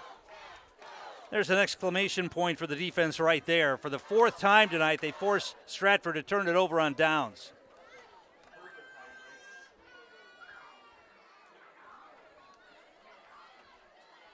Full house backfield behind Strite. They hand it off to Butt, dances away from one tackle and falls forward near the 5-yard line. Pickup of maybe 6 on that. Actually, they're going to mark him down at the 10. My mistake. Only a pickup of 1 on the carry. Edgar takes over on downs. Looks like they are maybe in victory formation. And Edgar's going to go to 2-0 on the season. 2 very impressive wins. 35-6 over Lakeland. Playing up a couple divisions. Playing up 3 divisions probably against Lakeland. And they are on the cusp of beating rivals Stratford 14-0. They're taking knees. It's over. All right, so with Neil Downs here, the game will come to an end, and we're going to send it back to Gene Delisio and Slinger as the Marshfield Tigers are in the red zone. So it's 2nd and 21. Here's Hinson near side. Lemoyne far side. Anderson and Marsh in the eye. Fimmel wants to pass. Rolls far side. Stops, throws back near side to Marsh. With some room at the 35-yard line. 30, 25, 20. Cuts back inside to about the 16. Quick throwback screen to Jeff Marsh, his first catch of the year. He brings the ball out of the 16-yard line, gains 17 on the play. So now Marshfield in a makeable situation here. Ball's on the 16. 3rd and about 4. 3rd and 4 Marshfield at the Slinger 16. Henson and Colby wide far side. Lemoyne wing on the far side. On 3rd and 4. And Fimmel again to pass the football. With time, throws across the middle and overthrows Henson at the goal line.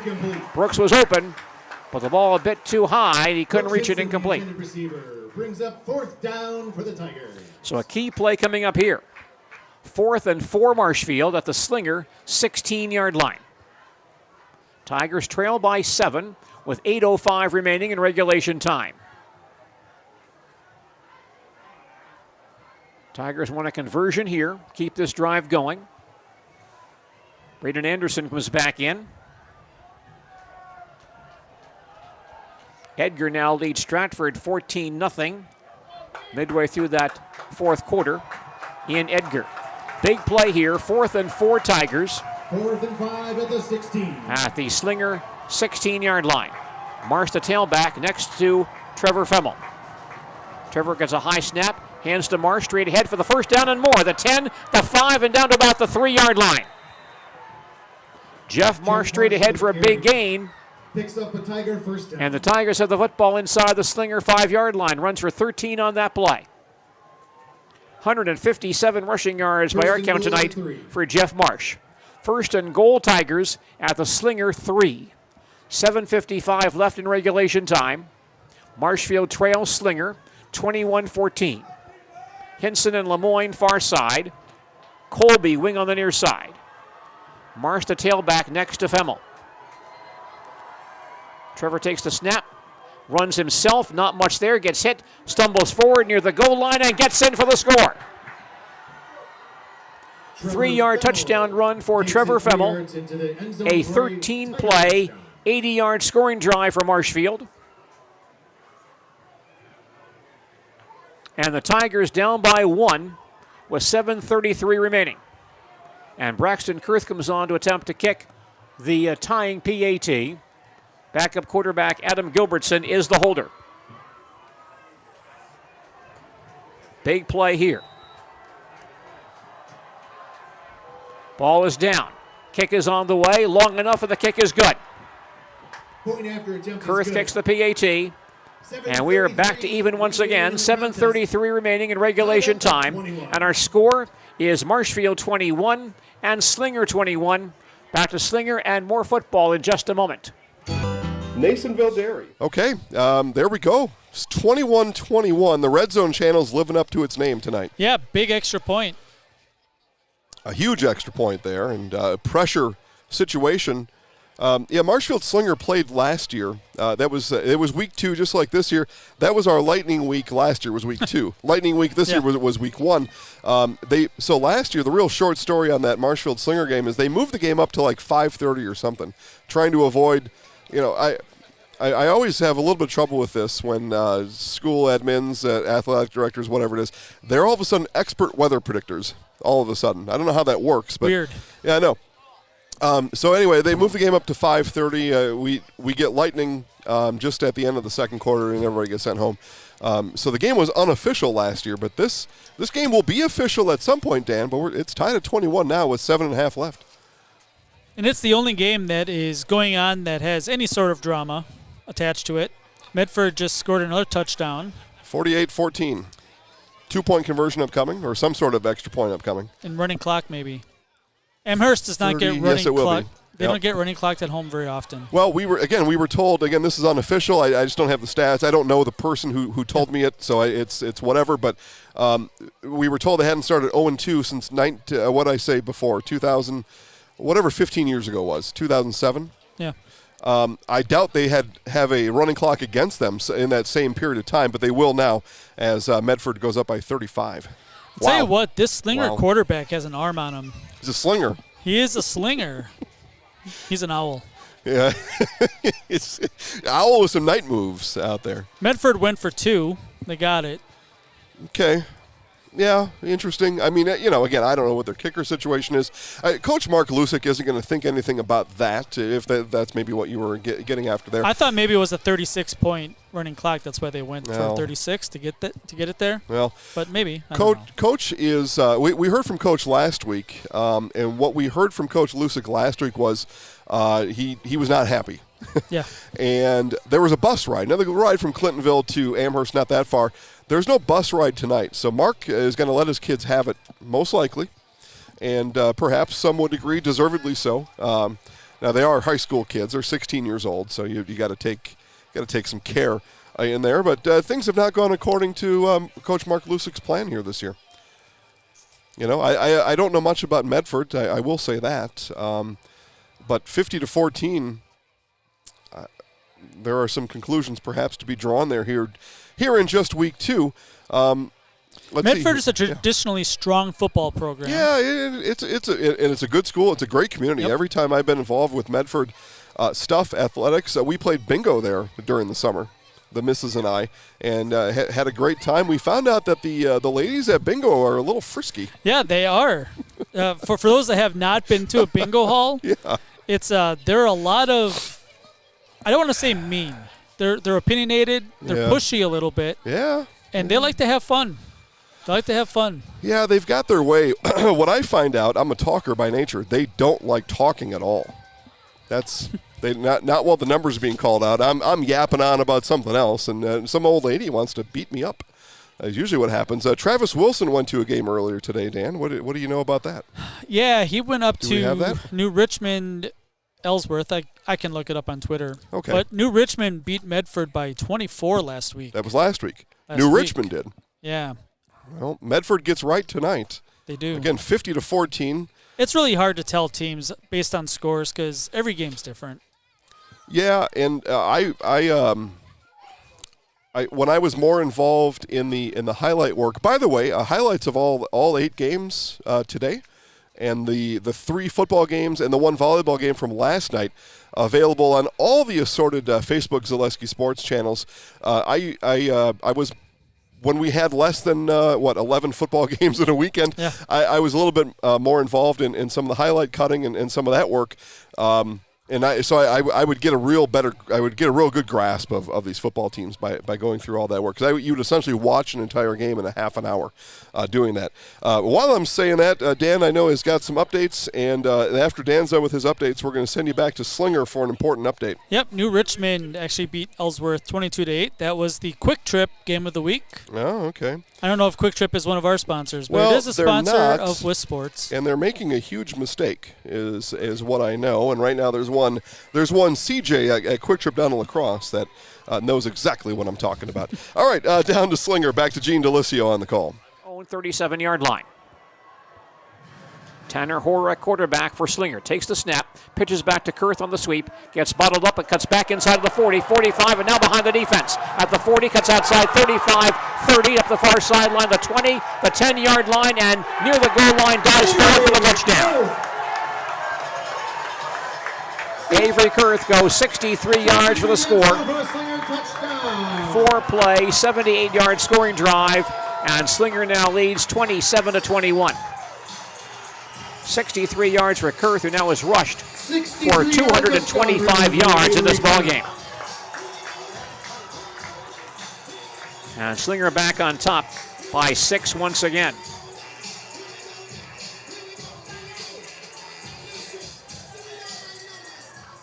Cameron Groves back on to attempt to kick the PAT.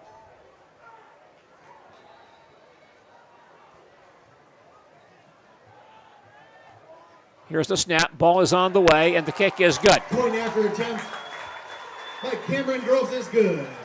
All right, so Slinger takes a 7-point lead on a what was at that one play was a very porous Marshfield defense.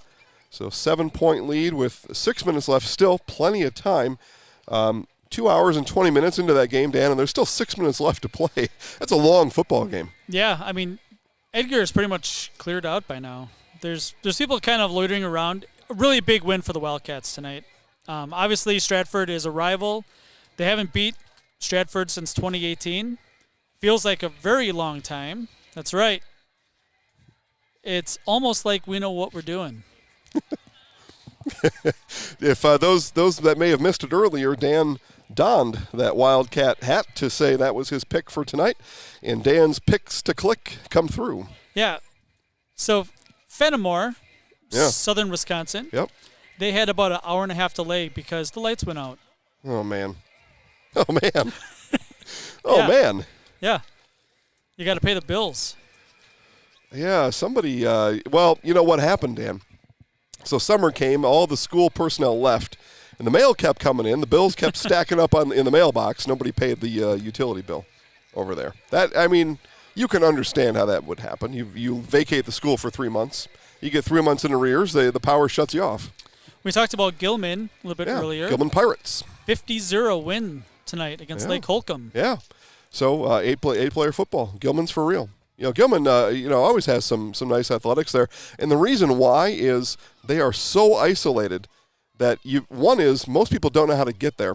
And they're so isolated, sometimes you don't want to go there. Yeah. So you don't get any scouting of that team, right? But they can scout you through people like us and others, and so maybe upper hand Gilman for being so remote. Yeah, I believe that Gilman lost to Newman Catholic right at the end, state semifinal last year, like last play of the game type stuff.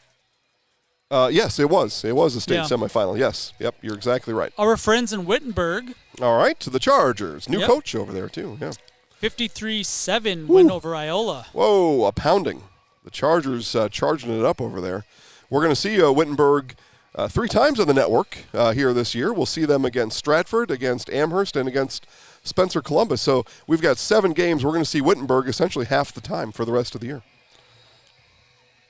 We made a stop in Wittenberg one day during the winter. Went to Rush Lanes. I actually talked to Jason during the week, and he's looking forward to bringing his company back to Zaleski Sports here in the near future. So we look forward to going bowling again over there at Rush Lanes. It was a good time. Yeah, we had a good time. Friend of the network, Auburndale. Okay, yeah, they are. Sure, they're friends. Yeah. Playing Riblick Prentice tonight, a program that is usually down. Yeah, well, yeah, it's tough up there. Low enrollment, all those things. What was the final there? 62-0. Wow. So Auburndale beats Menominee Indians 76-0, and now 62-0. So we've got 139-0 Auburndale over everybody in week 2. That's impressive. Easy game, easy sport for him. Yeah. So far. Yeah, Jay Anderson, coach of those Auburndale Eagles. Yeah, just going through scores. If there's any score that you'd love to see, let us know. Do our best to try to find it on the Twitter. Yeah, I'm going to have to start reading messages. We say things like that. I'm going to have to get the message board up. But with that being considered, update over in Slinger. Back to Gene Delisio. Down the line, and Trevor gives to Marsh. Has a nice gain to the 30, sidesteps some tacklers, upended at the 32. Went kind of head over heels on the play, but does have the first down. Tough run there for Jeff Marsh. He'll pick up about 6 on that play to the 33. 1st and 10 Tigers at their own 33-yard line. Tigers down 28-21, 4:20 remaining in regulation time. Stay with us for football Friday night following Tiger football this evening here on WOSQ. Lemoyne and Hinson wide on the far side. Colby wing on the near side. Meverton tight end. Marsh at tailback. Fimmel back to pass the football. Throws to the far sideline. Intercepted. A slinger man. That's Thomas Stowers. Jumps the route in front of Lemoyne. Makes the interception. That's his 2nd interception tonight. And Slinger has the ball back. Interception made at the 34-yard line. Owls will take over. 2 interceptions for Stowers.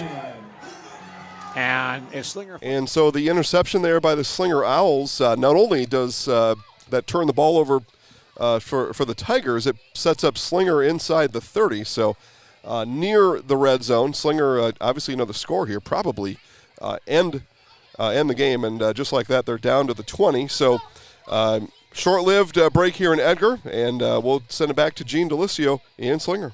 Time.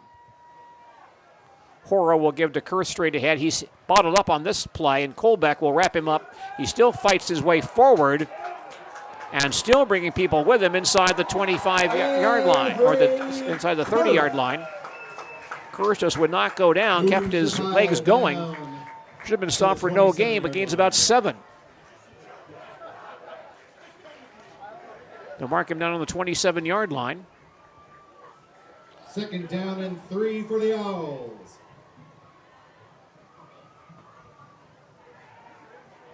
Kurth has rushed for 232 yards tonight. 2nd and 3 Slinger at the Tiger 27. Clock winding down, 3:10 remaining in regulation time. Tigers do have 2 timeouts remaining. Lydell comes out to the near side. Bowden far side. Hora will give, he'll keep the ball himself on a sweep to the near sideline and cut down from behind by Daggett around the 22. Brings it up to the 20-yard line. He should have the first down with that run. They'll mark him, I think, officially on the 21. Another Slinger Owls, first down. 6 yards for Hora on that run. And a first down for Slinger at the Tiger 21. Clock rolling, 2:45 left in regulation time. And Slinger on top, 28-21.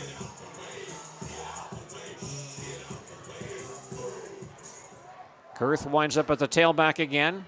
Hora the quarterback, likely they'll keep the ball on the ground if they can. Hora watching that back judge for the time situation. Gets the snap, hands to Kurth. Gets a few yards, but then dropped by Daggett as he crosses the 20-yard line. Kurth on the carry for the Owls. Marshfield now will take a timeout. Timeout on the field. Tigers use their second timeout with 2:20 remaining in regulation time. And our score, Slinger 28, the Marshfield Tigers 21. And back with more football in just a moment. At Express Employment Professionals, we place people from all walks of life in all kinds of jobs.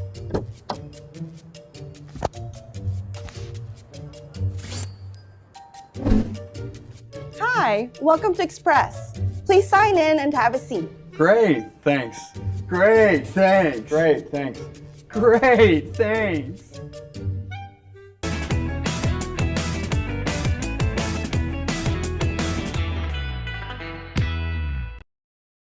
Here at the Marshfield 17. Tigers now down to one timeout remaining. And 2:20 left in regulation time. Again, football Friday night follows Tiger football this evening here on WOSQ.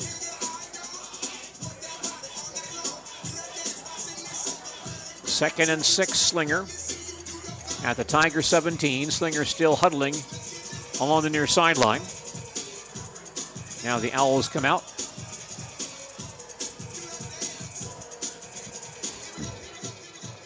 Avery Kurth with 25 carries tonight, 236 yards. Second and 7 at the 17. Owls line up, second and 4 at the 17-yard line. Hora gets set, takes the snap, rolls to the far sideline, now throws far side, and the ball is caught out of the backfield by the tight end. Adam Leshy, the tight end, makes the catch and goes down immediately. Inside the 15-yard line. Now the Tigers take another timeout. Marshfield's final timeout. See where they marked the football. Looks like Leshy went down right on the 13-yard line. He's still 1 yard shy of the first down. So he gained 4 on that play.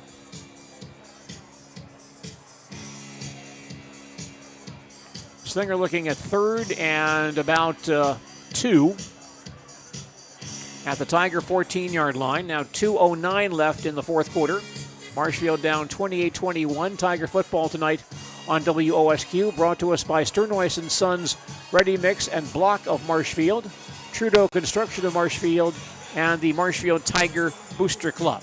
By the way, as of right now, the Tigers do not have a ball game next week. They've had kind of 3 teams bail out on them. Between Wausau East and Brookfield Central and the Milwaukee Academy of Science. Tigers still looking for an opponent for next week. So we do not know if we have Tiger football next Friday night or not. But if we do have a ball game, we'll let you know here on WOSQ. Tigers need to stop right here. Third and about 2 for Slinger at the Tiger 14-yard line. Tigers now are out of timeouts. So Slinger makes this first down. They can run out the clock. Hora in the pistol. Kurth behind him on 3rd and 2. And Kurth bouncing outside, cuts back inside across the 10 to about the 8 and stop there. But that will be the first down for Slinger. Moves the chains for a Slinger Owls. First down. Kurth gains 5 more to the 8. And that gives Slinger a first down at the Tiger 8-yard line. 2 minutes to play. Marshfield trailing 21-20. Marshfield cannot stop the clock. Tigers are now out of timeouts. The Owls at the 7. See if Hora just takes a knee here. Tries to punch it in. Not a tight formation. Hora will hand to Kurth. He's stopped in the backfield. Takes a big hit from Daggett back at the 9 and stopped for a loss. No gain on the play. Kurth loses one on that play. Second down and goal. Second and goal for Slinger at the Tiger 9. 1:25 left. Clock is rolling. Tigers cannot stop it. Marshfield is out of timeouts.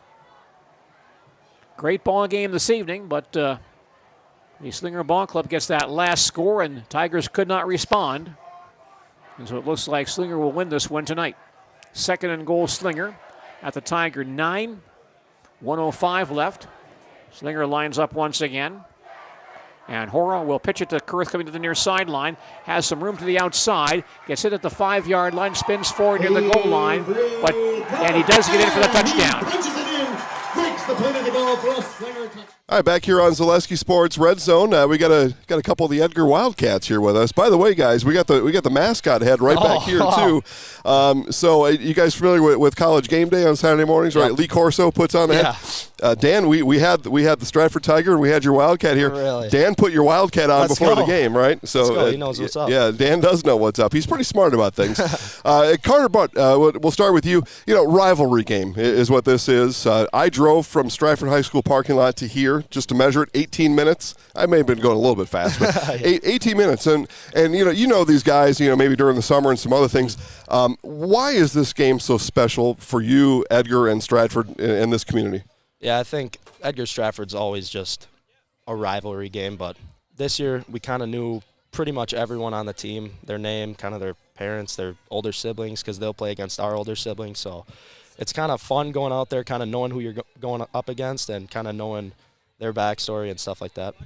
Low-scoring game, but that's intense. So tell us about what the fans or what knuckleheads like me might miss watching it from up here, based on, or conversely about how you guys feel it down there. Yeah. So our coaches going into this week, they said that the game will be won in the trenches, which Edgar Stratford, it's always won in the trenches. So we had to make sure that our O-line and D-line were doing the right thing every play, and they stood up to the occasion. Yeah, excellent. Okay, we'll have you guys switch spots, and we'll switch headsets. Yeah, Brian, right? Brett. Was there a Brian? Yeah, see, I don't know how I even know my own name, let alone everybody else's, right? Brett Baumgartner, one of our Zaleski Sports Highlight House players of the game. Maybe we'll start with the same first question, right? This rivalry, it's known throughout the entire state. When I say something like that, what's your response to everybody in the state is watching this game tonight? Yeah, I mean, just the culture of both teams were just wanting to kill the other team, make it a blowout. And I remember in middle school these guys beat us 50-0, so we kind of came into it with a chip on our shoulder and just really wanted to make it go our way, I guess. And then the atmosphere. I mean, you get to play, in front of all these people. You got people with fires over here. You got people like us here. Now after the game, you get to kind of rejoice in that. What's that like? It's a super fun time. We usually go to his house. Just watch the film over, just have a good time, eat some food. Just relax. Would it surprise you to know that I've been in the Butt Garage before? No, it wouldn't. Okay. Yeah. You got a picture on the wall. I'm on the what in the world? Yeah. I'm going to have to stop by there tonight then. Yeah. Is the garage open tonight? Oh, yeah. All right. Well, I'll stop on my way out there. Okay. So here, we're going to do a little something. Just give me this here. And what we'll do is we'll point this straight up like this. Brett, just hang on to it like that. And I'll just count you guys down 3, 2, 1. Yep. You guys figure it out, whatever you want to do. Okay, ready? 3, 2, 1. I'm Brett Baumgartner. And I'm Carter Butt. And we're in the house. Let's go, guys. Congratulations.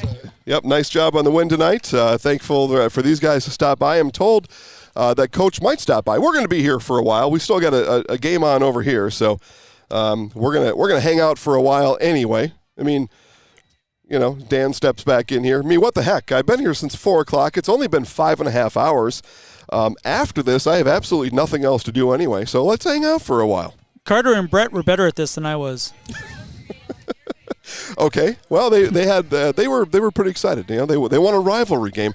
One of the questions I asked them, I think now I'm going to turn around and ask it to you, but just think about these kids, and they know, and I talked to both of them, they know it too. But the entire state watching this game tonight, that's got to be quite a feeling.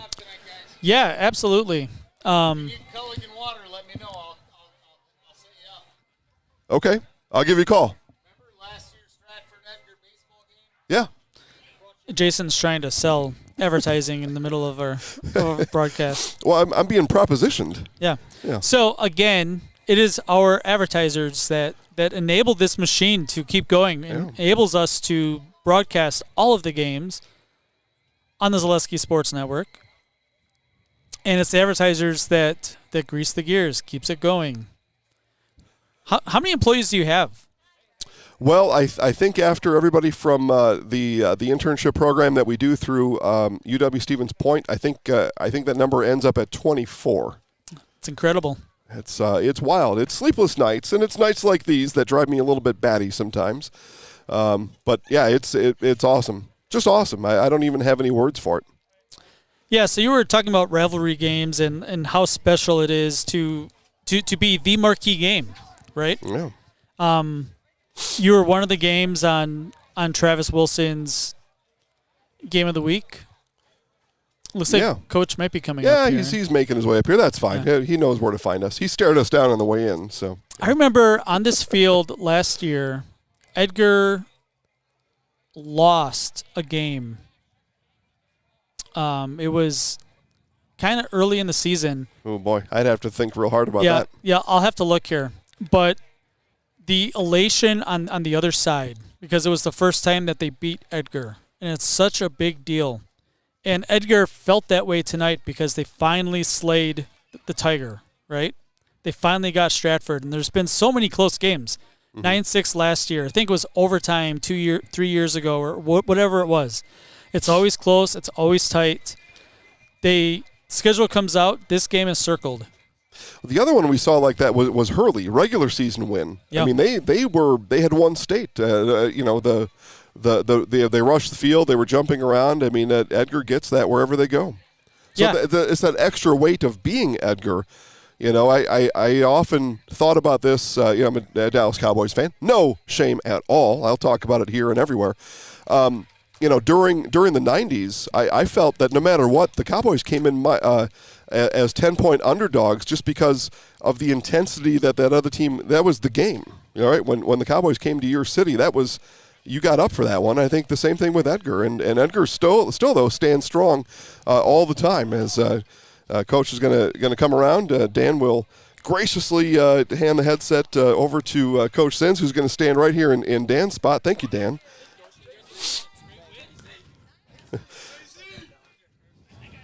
He's got clipboards for his team and the Stratford team, I think. That's maybe what happens is after you beat the other team, you get to take take their clipboard and everything. There you go, Coach. We'll turn Coach's microphone on. So thankful for Coach Jerry Sins to stop by. The 54th time that the teams have played in its history. You've been around for a lot of them. I've asked you this maybe during our preseason. I'll ask you again now that this one's done. Just tell us about the specialness of this rivalry. Well, yeah, of course, for many, many, many years we were in the same conference, and then a lot of times we were in the same division in the playoffs too. So we played each other twice a year, quite a few times. Back like in the 80s, 90s, maybe even early 2000s. We had some epic battles with them, like in 2001 up at Medford. I remember that was when 3 of the 4 teams in the semifinals were from the Merriwood. Auburndale was in it too, and us and Stratford. And so we've had some big games like that. And but now, of course, that you're in another conference, well, of course, it's a fun game just because it's a big rival and we know each other really well. But it's just, it doesn't carry the weight that it used to, I guess. Yeah. What did carry the weight today was your defense, able to keep a 0 on the scoreboard. How was that possible tonight?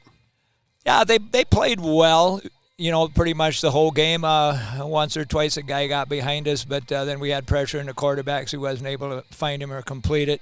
But overall, yeah, the guys just played together well and stayed home, did what they had to, and yeah, I thought we played a pretty solid game. We talked to the kids about this, so kind of back to my first question, but I'll ask in just a little different way. Then we'll let you get out of here. You probably got some things to do, maybe a drink to have or some food to eat. Everybody in the state watches this game. And then, we've got some technology that allows maybe even a little bit more people to watch. But what's that? Yeah, how does that kind of wash over you when you've got an entire state watching this game? Well, I don't really think about it much, to tell you the truth. I kind of approach every game pretty much the same way. I mean, I know my son Justin, who's coaching at Purdue. Oh yeah, of course he's watching down there. One of the guys that used to coach with me here, he's watching up in St. Cloud today. He told me, yeah, I'll be watching, and so we appreciate the fact that you guys are able to put games on like this so people from all over can watch them, and it makes it more fun, I guess, for your fan base. Yeah. Yeah, for everybody. Wildcats, old, new, and maybe ones that haven't even come around yet get to watch these in replay. So congratulations on the win. You get, as you say, just one game at a time. You got Pacelli next week. I'll just tell you, good luck there. I know I told you one last question, so we're going to keep it at that. Thanks, Coach. Congratulations on the win. Thank you very much, Jason.